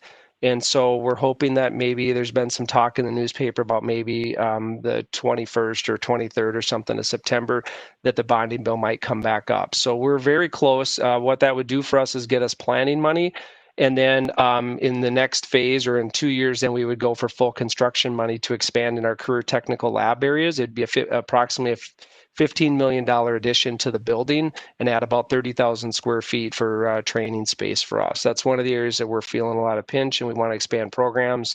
But those spaces tend to be, they're high bay and they're unique. And so we're looking to add on to the building to support some of the growth we've had over the last few years. Next slide, and to the topic at hand, I believe. That just touches on the bonding project a little bit. Again, we can keep moving here. So to the topic at hand. So as I mentioned, I opened the discussion or the proposal today was as I talked to to individuals about kind of the interest and internally, to individuals about what some opportunities might be, and we as a group here at Pine really fell on some guiding principles. The proposal that I'm going to talk more specifically about, the training capacity that would be developed with this, is kind of what would be at the framework, what would build the framework or these guiding principles. And one of the things that when we thought about, okay, if there's resources that can be allocated to support workforce development and some changes that have happened in our region because of the impact of the pandemic and maybe just some other things that have gone on, that we wanted to target those folks that are probably most vulnerable, which would be the underemployed, because they were impacted again. They were working in the restaurant industry or they were working retail somewhere, and they've either lost their job for the number of hours or some of the bonuses or incentives that they had, and then the unemployed, obviously those that have fully lost their employment. We definitely want to help build our business community, and that's by which is at the core of our mission, is increasing the education rate, the higher education attainment rate in East Central Minnesota. We want to provide a pathway for people to get the skills that are going to make our businesses more competitive and sustainable going forward. And then I think, an outcome of that obviously is for the individuals. If people have skills, they have a better chance of getting livable wages, which whether you're a county funding somebody in social services programs or a nonprofit that supports people in housing initiatives or transportation costs, the more individually sustainable or, ability for people to get livable wages, the better off they're going to be. And that reduces pressure in a lot of other areas for those limited resources. And we want to build something that's sustainable. So can we develop a model that builds relationships and training experiences that after this one-time kind of federal funding resources are gone, that there's the opportunity that either through direct pay, students paying tuition, or through some other support funding that we can continue this kind of approach. Stackable. I'm a huge advocate on finding ways for people to get started in education, and maybe that's a short-term training program right now, but long-term it's an opportunity for them to stack and not have to redo things. So as an example, if they take a short-term welding certificate, 120 hours, like we're going to talk about today, they get recognized for that in the 2-year welding program when they come here to college. And maybe that's right away, maybe that's 2 years down the road, but they wouldn't have to redo, and that saves everybody time and it saves everybody money. And so we want to work on that, and these programs were built with that consideration. Obviously, there's barriers for people outside of their training. So things like if they're going to work, do they have the personal protective equipment, their welding mask or their coat or boots, or things like that are required for them to even start on a job, and could be a barrier for them because it's a few $100s that they don't have up front. And things like tools. And so if they're going into the auto industry, maybe they need some baseline tools to get started with some employers. Nursing or the certified nursing assistant program, things like scrubs, which are going to be required to take that first job, and can become just another barrier for individuals. And then the last one is just building awareness for long-term educational pathways. So again, I'm an advocate of, we use the phrase that a student is a student. So whether you come here for a one-day training session or a 2-year, degree, it really, that's fine. That's the individual's journey. But we want to make sure that people understand that if they start off in a short-term training program, we've taken the opportunity to engage them or make them aware of other things. Like if they come back and they're not supported through CARES funding, what are the scholarship opportunities? What does the process look like? What are their support resources, whether it's tutoring or or housing or things that we work with students on just on a daily basis.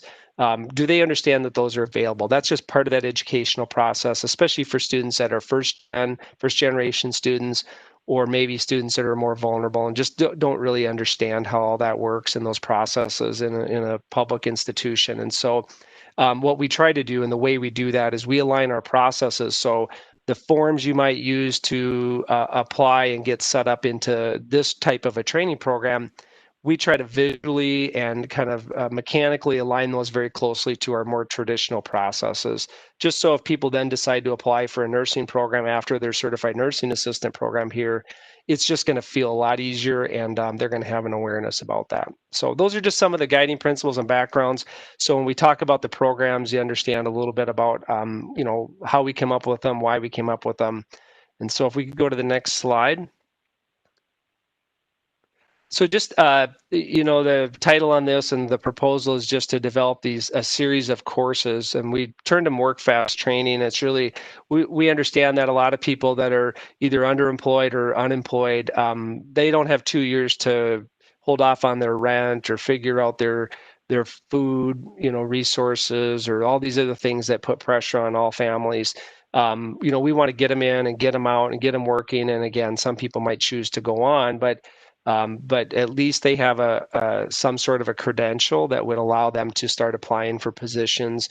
And that's whether that's switching in industries, or if I'm working as a forklift operator or loading dock operator, and I want to get out on the manufacturing floor because it's better money or better hours. It might be that underemployed or people that are just that are incumbent workers too, that are taking advantage of it. So we also were very careful to make sure that there was enough choice for people. So it opened up the market and it allowed us to talk to a lot of different people about these types of pathways. And so as you see this list of programming here, you'll see things that support people going into things like IT careers, manufacturing, healthcare, auto or transportation. And most of these courses programs, and I won't go through each specific, area. I can answer any questions about them if you have them, but most of them are pretty straightforward. I think things like that business computer applications program, using that as an example, that's something that you could be working for the county, but maybe it's just something that I'm struggling, because we're remote working now, and how can I help improve my abilities? Because now I'm doing presentations over Zoom, and I used to do them and print them off and hand out packets, and I just don't understand how all that works. There could be people, again, that are currently working that just could improve their situation and make their employer more efficient as far as that goes. But all of these programs were identified as need areas in the county and in East Central Minnesota, but specifically in Pine County. Those are important industries for us in manufacturing, healthcare, obviously, and in the transportation sector. So that's an overview of what we're kind of the philosophy of how we came up with these, and a little bit about behind the scenes. I was excited about it because I think not all students are ready for a more traditional college experience. And so again, it's not that we don't have an auto program. We have a great auto program, but it's not right for everybody at this time. They need something shorter. Maybe it's just the first step for them because they haven't had success. And I think these types of programming, align to sometimes, when you get one time or a federal resource like this, it's going to help us build capacity through experiences and maybe some basic equipment. But it's really going to target some people that are struggling at this moment. And then long term, it'll allow us to serve them in the more traditional way where they can use financial aid dollars and scholarships and things like that. I think that's the last slide, and I'll open it up to any questions or however you want to, Mr. Chair, however you want to handle this. It's kind of a fast presentation, but.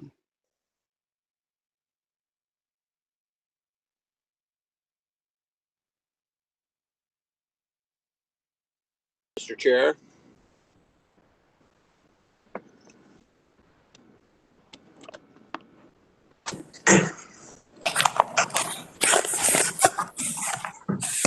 You are muted. Oh, go ahead, Steve. Just thanks, Joe, for putting this together. I think it's something, I sit on that Central Minnesota Workforce Jobs thing, and we just talked about this last Friday about He must have muted me. need for people to be back to work as fast as possible. And I think you've thought this through quite well. Thank you. Yes, thank you. It was great. It was a very informative program. So what we're gonna do, Mr. Chair, could I add one piece? I think it's important. I apologize for cutting you off. Would you mind?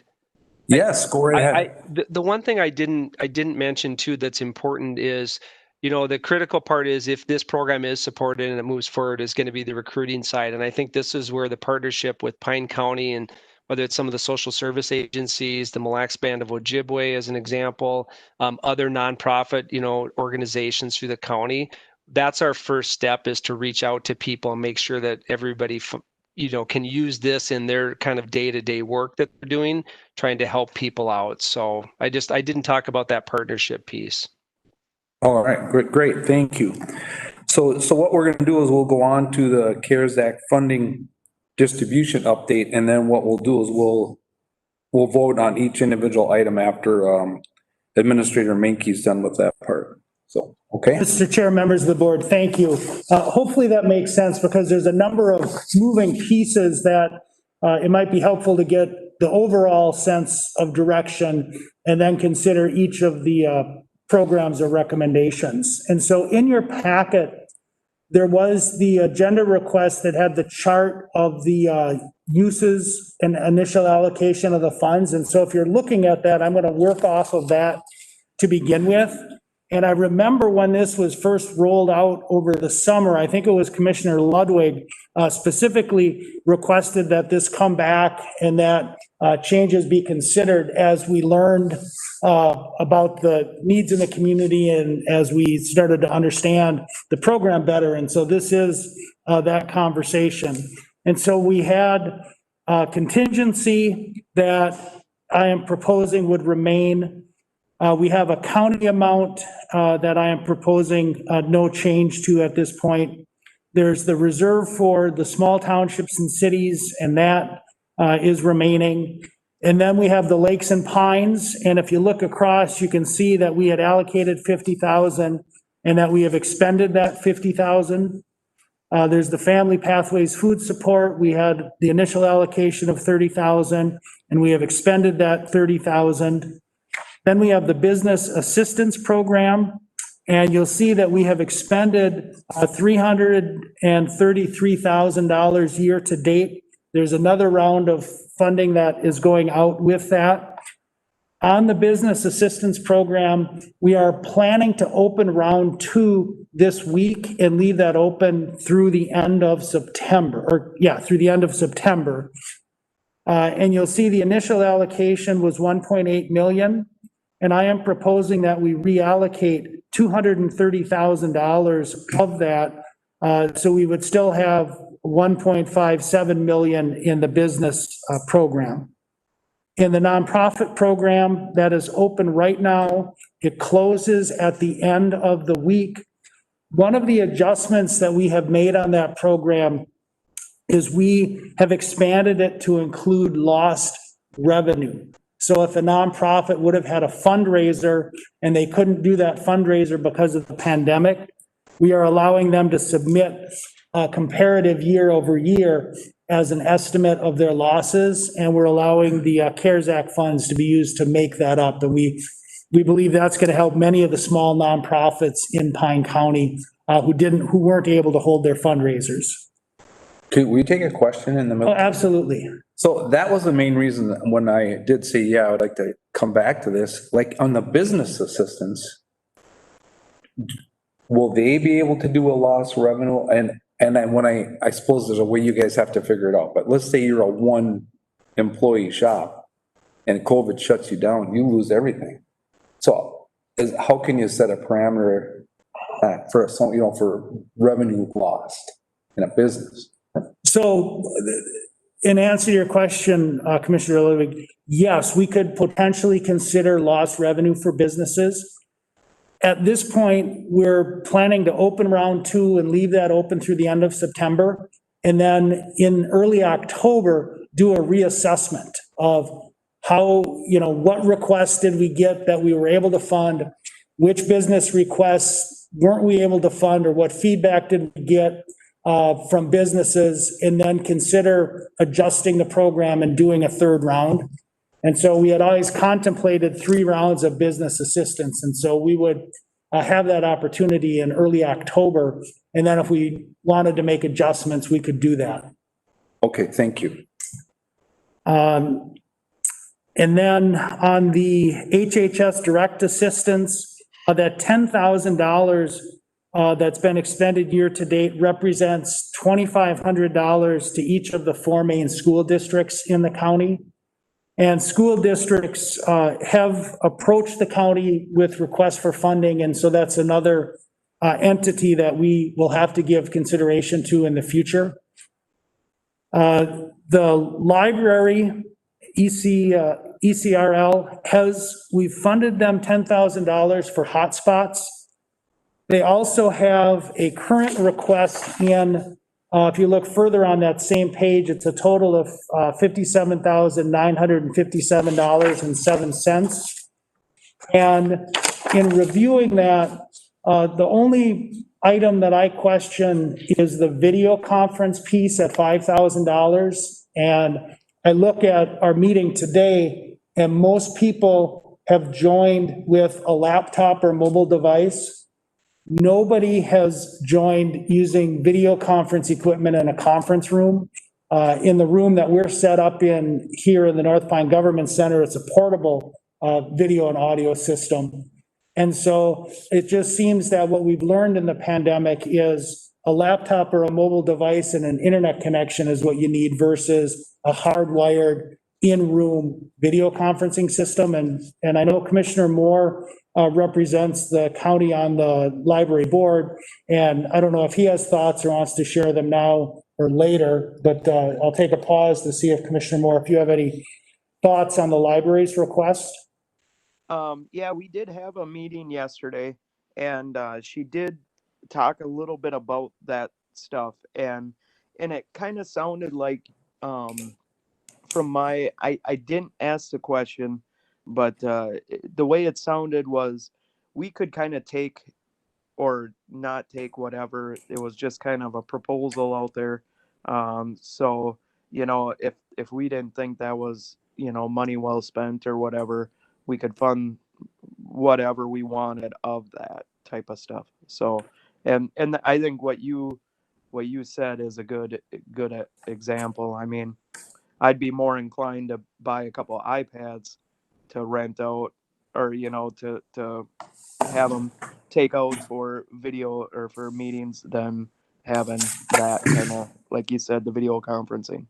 So, but so I think I agree with you as far as not possibly funding that, and that's a good example why.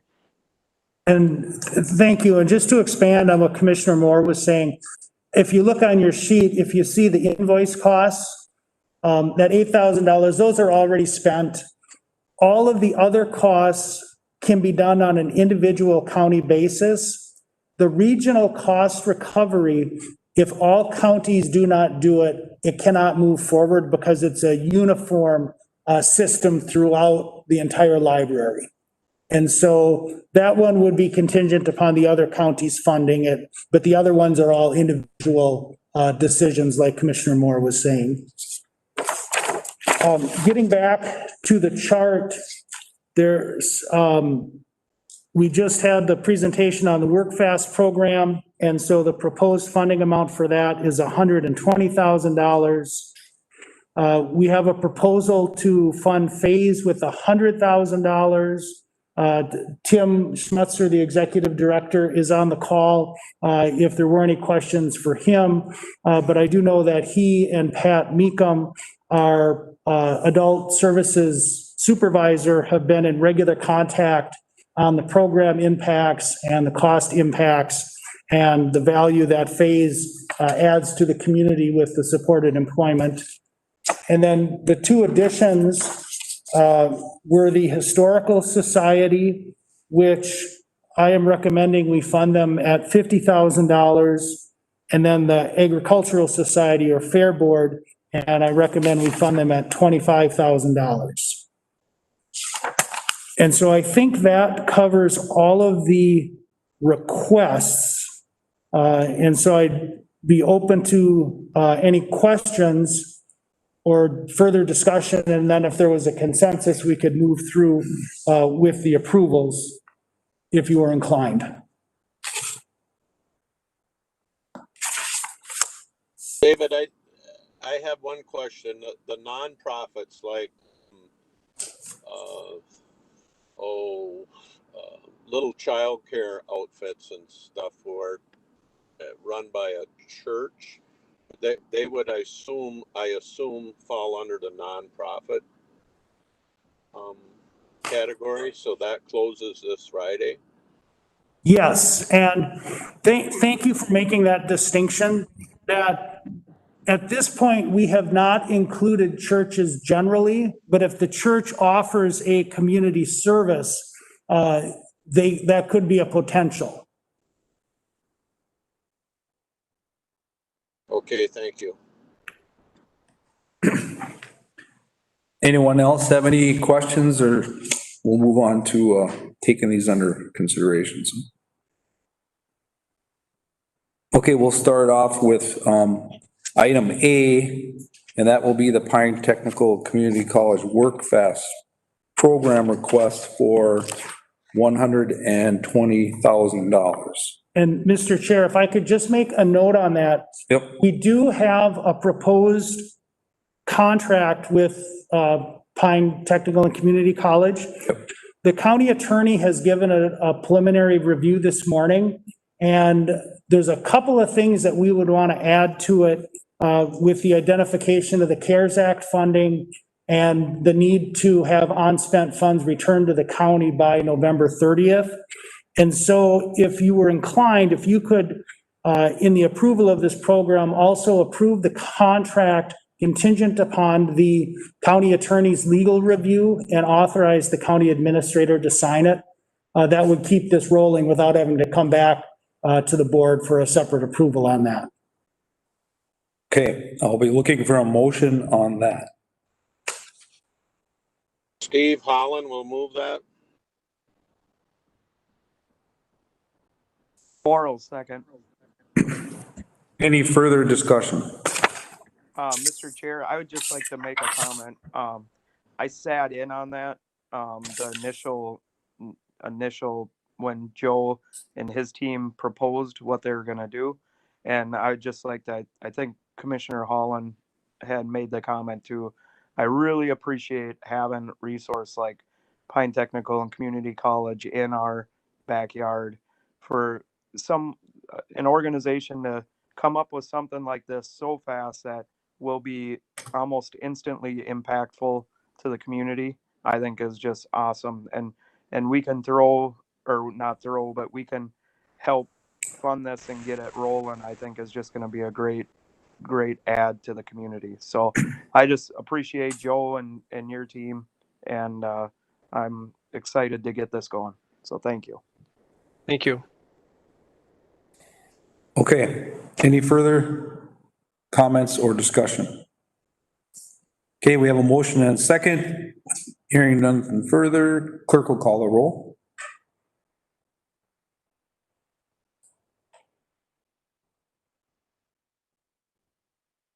Commissioner Moore? I think you're muted. Oh, sorry, I couldn't hear you. Aye. District 3, Commissioner Shafee? Aye. District 4, Commissioner McRae? Aye. District 5, Commissioner Ludwig? Aye. District 1, Chair Holland? Yes. Thank you. Okay, we'll move on to phase portion, the $100,000 to phase.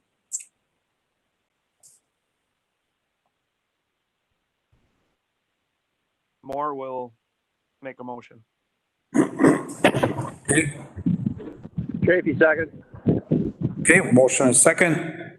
Any further discussion? Hearing none, clerk will call the roll. Commissioner Shavy? District 3? Aye. District 4, Commissioner Mickert? Aye. District 5, Commissioner Ludwig? Aye. District 1, Chair Holland? Aye. District 2, Commissioner Moore? Aye. Thank you. Okay, we'll move on to the Historical Society and Museum for $50,000 of CARES Act dollars. A motion on that. McCrowd will move that one. Pickard moves, Chafee second. Chafee seconds. Any further discussion? Clerk will call a roll. District 4, Commissioner Mickert? Aye. District 5, Commissioner Ludwig? Aye.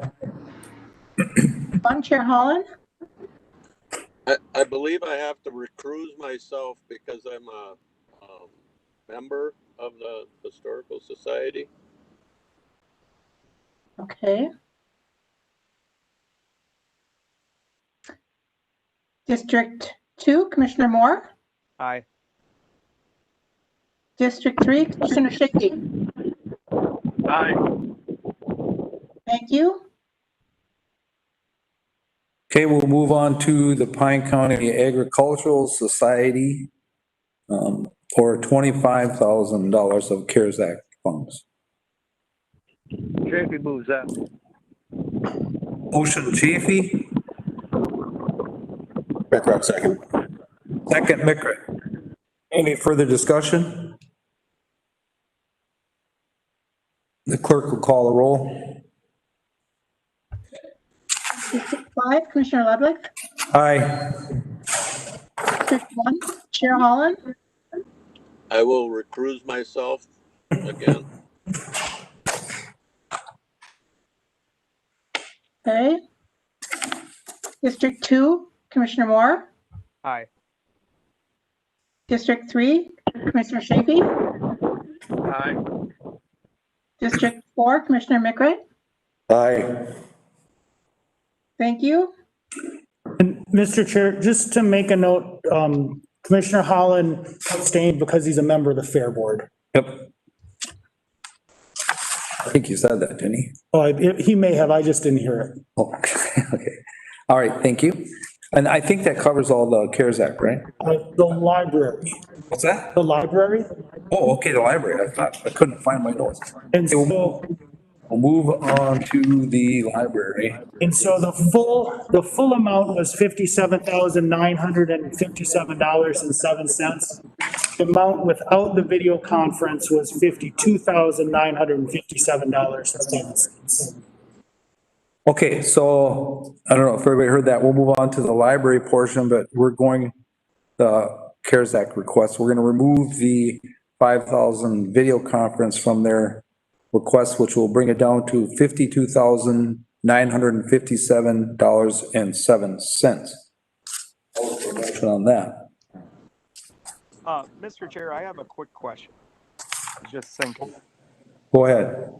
So David, on that request, so what if we move that 5,000 to the hotspots?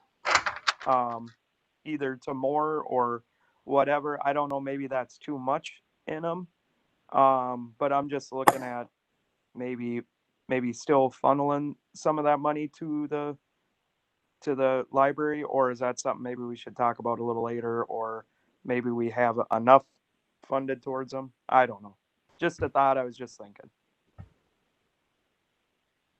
Yeah, either way, Commissioner Moore, you presented some options that the door is always open. And I know we do have $10,000 that we allocated for the hotspots. And so I could do some follow-up with Carla to determine, if that's sufficient or if there's still a demand out there for the hotspots. And I know we also have some school districts that if they had some additional money, they would use it to fund hotspots as well for their students. Okay. Yeah, no, I just wanted to make sure that that was, so you'll have the conversation with her why we didn't fund the video conferencing and then maybe some other options or whatever type of thing. I guess that's what I wanted to kind of throw out there. And I appreciate it.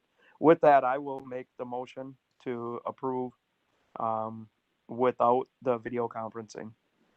That's 52,957.07. Perfect. Sounds great. I will second that. Holland. Any further discussion? Hearing none, clerk will call the roll. District 1, Chair Holland, Yes. District 2, Commissioner Moore, Aye. District 3, Commissioner Chafee, Aye. District 4, Commissioner Mickert, Aye. District 5, Commissioner Ludwig. Aye. Thank you. Okay, that will get us to our public health update, and I believe Samantha Rule, our public health director, is going to take that. Sam? Hello.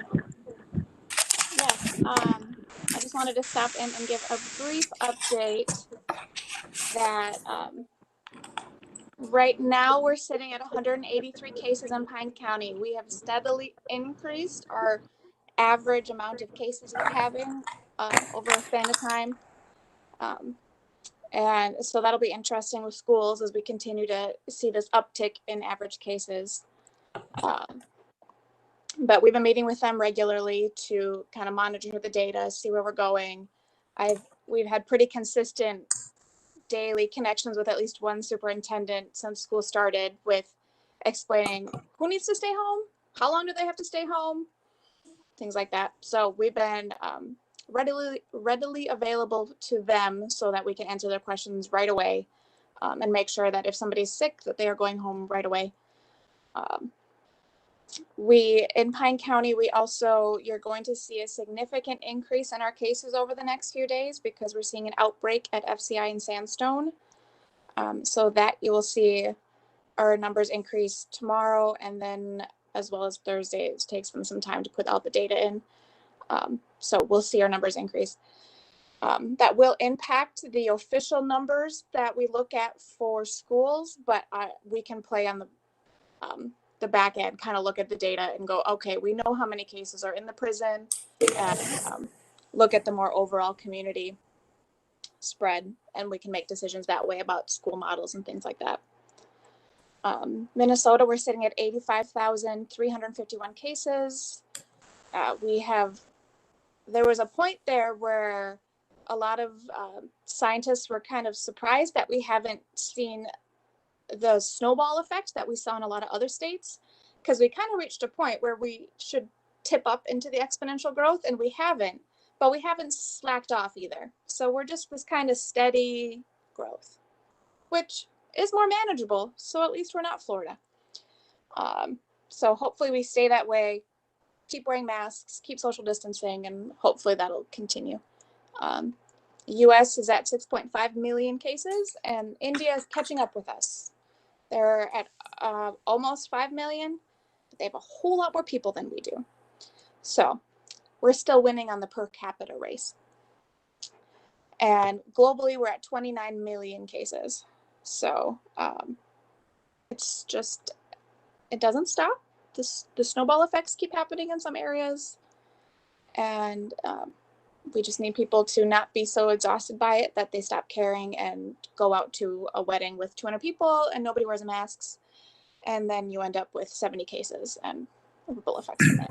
So keep doing what you're doing. It really does make a difference if everybody actually puts the effort in. So here to answer questions, but not a ton of updates other than the FCI tidbit. Thank you. Any questions for Sam?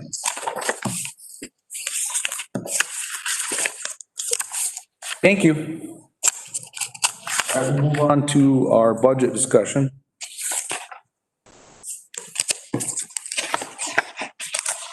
Kelly or Dave or who? Kelly, do you want to take it? Do you want me to take it? You want to start, then I can jump in. All right, so we ended the last budget, or we started the last budget committee meeting with almost a $1.4 million deficit.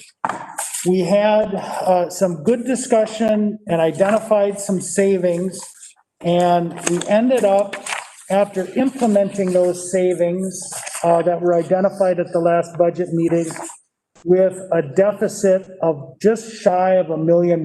So we brought it down almost $400,000. And that included things like the jail vacancy savings. The building fund is reduced from $75,000 to $25,000. The technology fund is reduced from $100,000 to $25,000.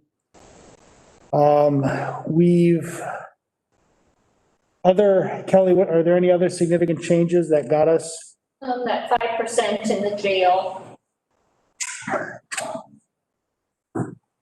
So today, we're down to just under $1 million in deficit. If we assume a 3% levy, that is, I forget the number. Brings the deficit down to 465,712. So to make up that $465,000 is what we have to do. We had talked at the budget committee about the cost of living increase for 2020. We have, since that meeting, had our initial meeting with some of the bargaining units. We did propose a cost of living adjustment of, I'm sorry, I can't remember. Thought it was 1. And I've lost. Wasn't it? I hear 0.9. 0.75. Yeah. We proposed a cost of living adjustment of 0.75. Obviously, that was not accepted by the unions, or the two that we were negotiating. Their proposals were at least 3% and 5%. And so in the budget, we have included a 2.9% cost of living increase.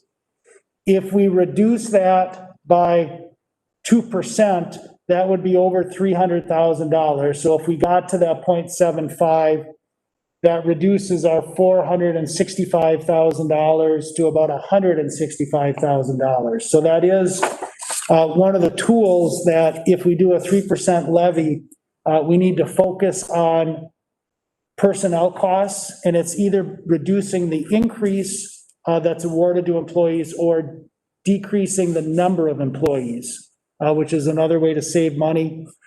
We had a significant amount of discussion earlier on health insurance. We built in a 10% increase in health insurance. Under the United Healthcare proposal on the self-insurance, that increase for the county share comes out to just about exactly 10%. If you go to the Blue Cross number from resources, and you make assumptions that we're successful in getting the employee to share in the single cost of coverage and in the share in the family coverage, that cost is just a little bit more, but still close to that 10% amount. And so either way, there really is not going to be a lot of budget savings in the budget, no matter how we do health insurance. It's, a percent one way or the other, which 1% of, $3.5 million is about $35,000, right? If my math is correct. So it's not a huge, there's not going to be any savings on the health insurance that we can count on. I guess on the positive side, in some years, we have had to, at the 11th hour, add significant money to the budget to cover health insurance. So today's exercise is to determine how the county board wants to get to setting the preliminary levy. If you're comfortable with saying we have a $465,000 deficit that we know, we have confidence that we can work that down between now and December, you could set the preliminary levy at 3% today. If you want a more specific plan, you could, as to how we would get that $465,000 whittled down, we could schedule a budget meeting for a week from today. I have not heard any commissioners talk about wanting to close that gap by increasing the levy beyond 3%. No. So it's really it's contingent on negotiations. Is going to have a lot to do with that this year. It's always salaries.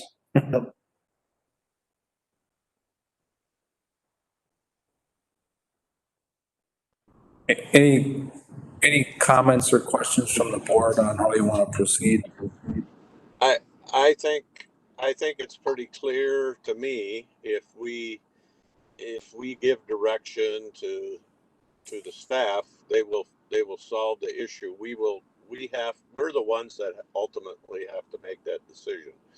But if we're saying the only way to close that gap is in personnel costs, and we either do that with less people or less of an increase, and if we can't accomplish less of an increase through negotiations, we are going to have to lay some people off. That's we only have so much money, and that's what we're going to have to do. No, I agree. Is there interest to set the levy at 3% today? I could go along with that. Who was that? Commissioner Chafee. Alan? Mr. Chair? Yeah, this is Commissioner Chafee, and I agree with Steve. I could go along with that too. Okay. Yeah, I could too. Commissioner Ludwig. Moore is on board. McRae also. We have a consensus. All you need is a motion. So, yeah, I'll look for someone to move that. Chafee makes a motion. Motion Chafee. Second Steve. Steve second that. I did not hear. Commissioner Hallen, did you second that? Yes, I did. Okay, any further discussion? And Mr. Chair, I just want to restate the motion because I don't know if I heard Commissioner Chafee set an amount I will. proposed, or you want to do that? You want to go ahead? The motion is to set the preliminary levy at a 3% increase over 2020. I can give you that amount. And we will give us that exact number. $19,935,014. Slow it down. Come on, you didn't keep up. 19 million. $19,935,014. Mr. Chair? Go ahead. This is Commissioner Chafee, and I did say 3%. I guess you guys didn't hear it, so that's where I was at. Okay, yeah, we have a motion and a second. We're just making, so what we're gonna do is the amount of the 3% levy is $19,935,014. We have a motion and a second. Any further discussion? Hearing none, clerk will call the roll. District 2, Commissioner Moore. Aye. District 3, Commissioner Chafee. Aye. District 4, Commissioner McRae. Aye. District 5, Commissioner Ludwig. Aye. District 1, Chair Holland. Aye. Thank you. Okay, I think that takes us to commissioner updates. Facilities committee was canceled. One watershed, one plan to Magi was canceled. Central Minnesota Council on Aging. Our last meeting, meals and mental health issues are kind of what's leading the charge through this whole COVID thing. It's been just a tremendous uptick in the amount of meals that these are like home delivered meals and meals that are prepared by Catholic Charities and Lutheran Social Services, and they've got a new mode where they pick them up at a food shelf, so they can pick up a week's worth or whatever. That's tremendous increase, and they're also noticing, and Becky probably has noticed this through her staff, is mental health issues with people who are not feeling free to go get out and about, and so they're seeing some issues that are beginning to worry them, I guess would be the best phrase to use. Thank you. Soil and Water Conservation District, that was me. I was having technical difficulty there and I couldn't get linked up, so I had to drive in to the meeting, which wasn't a big deal, but I got there like the last half of them. Chair Thompson was discussing, or had discussed with them, the meeting he had with the county, and advised the board that, you know, the county is willing to work with them through their assist them with their district manager position, and you know, we don't know exactly what how that's all going to play out, but the door's open, and then the rest of their meeting was just general business. Well, that pretty much covers that. Negotiations update, and Dave, do you want to take that? Thank you, Mr. Chair. So we have had our initial meeting with the Health and Human Services unit and the courthouse unit. For a COLA, we did propose 0.75 for 2021, 1% for 2022, and 1.5% for 2023. And so we are quite a bit apart on those, with the unions proposing at least 3 and 5% for the COLA. On the health insurance, we offered, the county takes the first, on the single, the county takes the first 6% and splits the increase above 6% 50-50. That is what we have in the correction officer and dispatcher contract. And then on the family, we propose splitting the increase 70% county, 30% employee, and that has been our historical split. And we've already had a discussion with regard to the budget, that the economics provisions of the contract are going to be key to being able to get the county budget balanced at a 3% levy increase. There was a proposal for a retirement incentive, and it's not, I guess our response was, it's not completely off the table, but it has to make financial sense for the county. And the way it was proposed was the county would pay. It was 3 years, with a 3 years, would pay the single premium for the employee from age 62 to 65. And that just does not pencil out in a way that's advantageous to the county, and so we can't support it. The county did propose moving the 4 zoning and solid waste employees from the highway tech contract to the courthouse contract. AFSCME is not interested in doing a joint petition, and so we are looking at doing a unilateral petition to BMS for a unit determination. We have another second meeting with those groups scheduled for September 29th. Next week, we are scheduled to meet with highway maintenance, sheriff clerical, and highway techs. And then we have not had any dates established with HHS supervisors, highway supervisors, or legal assistants. And I just found out this morning that our tentative October 5th date with the deputies is not going to work, so we're going to have to look to find a different date for our initial meeting with them. So those are the highlights. Are there any questions?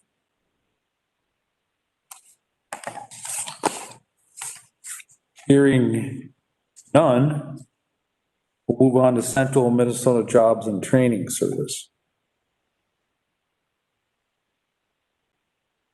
We met last Friday. I think the big news, well, it was actually news before the meeting, but a colleague of ours from Candy, Ojai County, Harlan Matson, if many of you know him, he's been a county commissioner for 20 years. He has had COVID now for 89 days.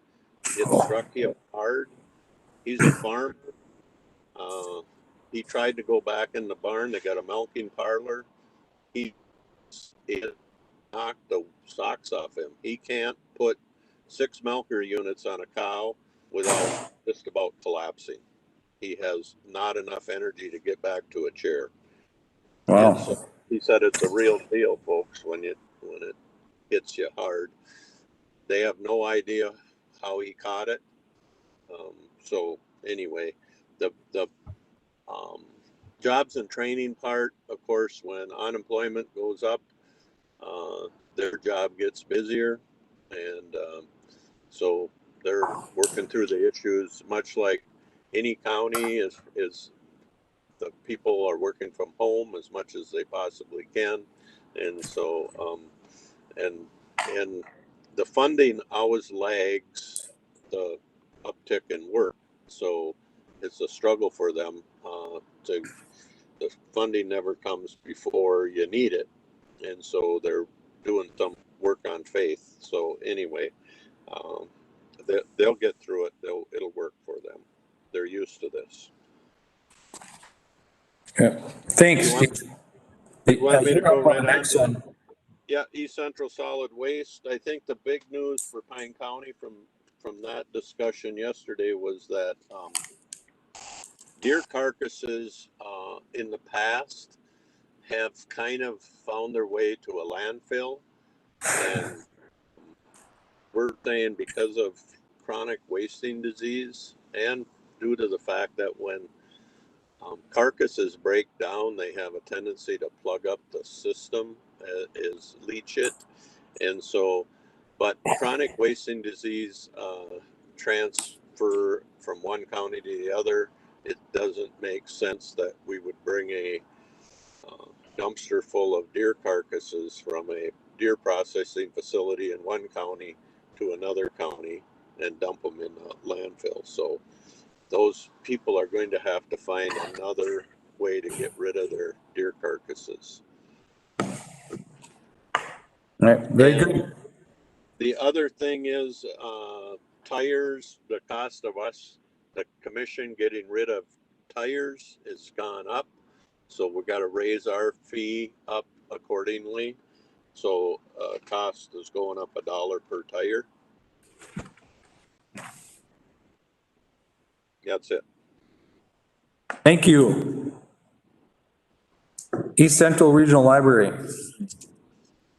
Yeah, we did have our meeting yesterday, and they just kind of talked a lot about the CARES funding. All of the libraries are up and running. They had one that wasn't quite fully operational yet, and that one is. So all the libraries in the region are operating in some way, form, or shape. So not 100% the way they were, but they're all open now. So that was kind of the biggest thing. And then they did talk a little bit about the CARES funding and what they're planning on doing. And they did highlight, or she did highlight, that they've already received funding from Pine County for the hotspots, and some other counties were looking at following suit. So that's about it. All right, thanks, Josh. Pine County CenturyLink update. What's that? Mr. Chair, that would have been Commissioner Holland and myself. We were going to have a phone call with a CenturyLink representative yesterday, but that did not occur, so we still have to get that rescheduled. Oh, okay. Thank you. Can I have a quick question about that? Go ahead. David, what was that about? Just about them expanding some Yes. services or? Yes, so they have been doing some work in Pine County. And so we just wanted to connect with them to see if they could give us any info on service expansion or enhancements that they were planning. Okay, is there a conversation that can be had with like a provider like that about what it would take to expand? Like if they didn't want to do it themselves, and I know this is a whole nother discussion, but I just thought since you're having these discussions, as far as, hey, what would it take to put you over the edge to push some of these services out to certain places? I mean, if a county got involved, like I know other counties have, and said, hey, do you need 500,000? Do you need 100,000? Do you need 50,000? Do you need 10 million? To get it out there. I've been having some conversations with some people in different places, and they even have, they're paying an internet service fee on their taxes or something like that. And I guess I don't know exactly how that works either, but I don't know. I really think it was Joe Mulford from Pine Tech that said internet is no longer a privilege, high-speed internet. It is a necessity nowadays. And that's the biggest thing I'm hearing. My oldest son is distance learning today. And I mean, and I live on a nice county tar road, and I have very poor internet service, and we're trying to figure out ways of doing that better. So he doesn't have to come into Napa with me to do schooling, so I don't know. I guess if you could just reiterate that a little bit, I guess we have to do something. We really do. Thanks, Josh. And we hope to reinitiate, I'm calling it reinitiate and reestablish some conversations with CenturyLink. We have had these conversations for more than 10 years. And now they're actually putting fiber in the ground out to some nodes throughout. If we drive around the county this summer, you'll see a lot of construction work going on, and we want to make sure that it continues and that it's going to pass every household that the work is going past, and that they're not just doing the long haul stuff again. So thank you. It is the number one. It surpassed roads. Why people stop me and talk to me quite some time ago. So it is concerning to people. Thank you. Pine County Chemical Health, John, you want to take that? Yeah, I had technical difficulties there, but got in about midstream of the meeting. Haley gave a little update on the tobacco. I thought she said compliance checks were happening. If they're not, they will be happening soon, I guess. Folks who are non-compliant, there will be a training, I believe, set up for them called Stop the Sale to Minors. For the East Central School District there with the COVID learning with the students outdoors, we donated some camp chairs and also some blankets to the students over there, so they don't have to freeze when they're trying to learn outside. And that was about it. Well, I got it the second half of the meeting anyway. Yeah, covered pretty good. All right. Is there any other item?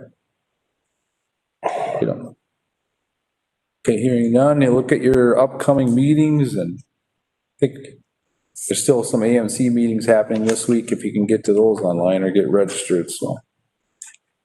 I will, if no other business is before the board, I will adjourn this meeting. Thanks, Matt. You're very welcome.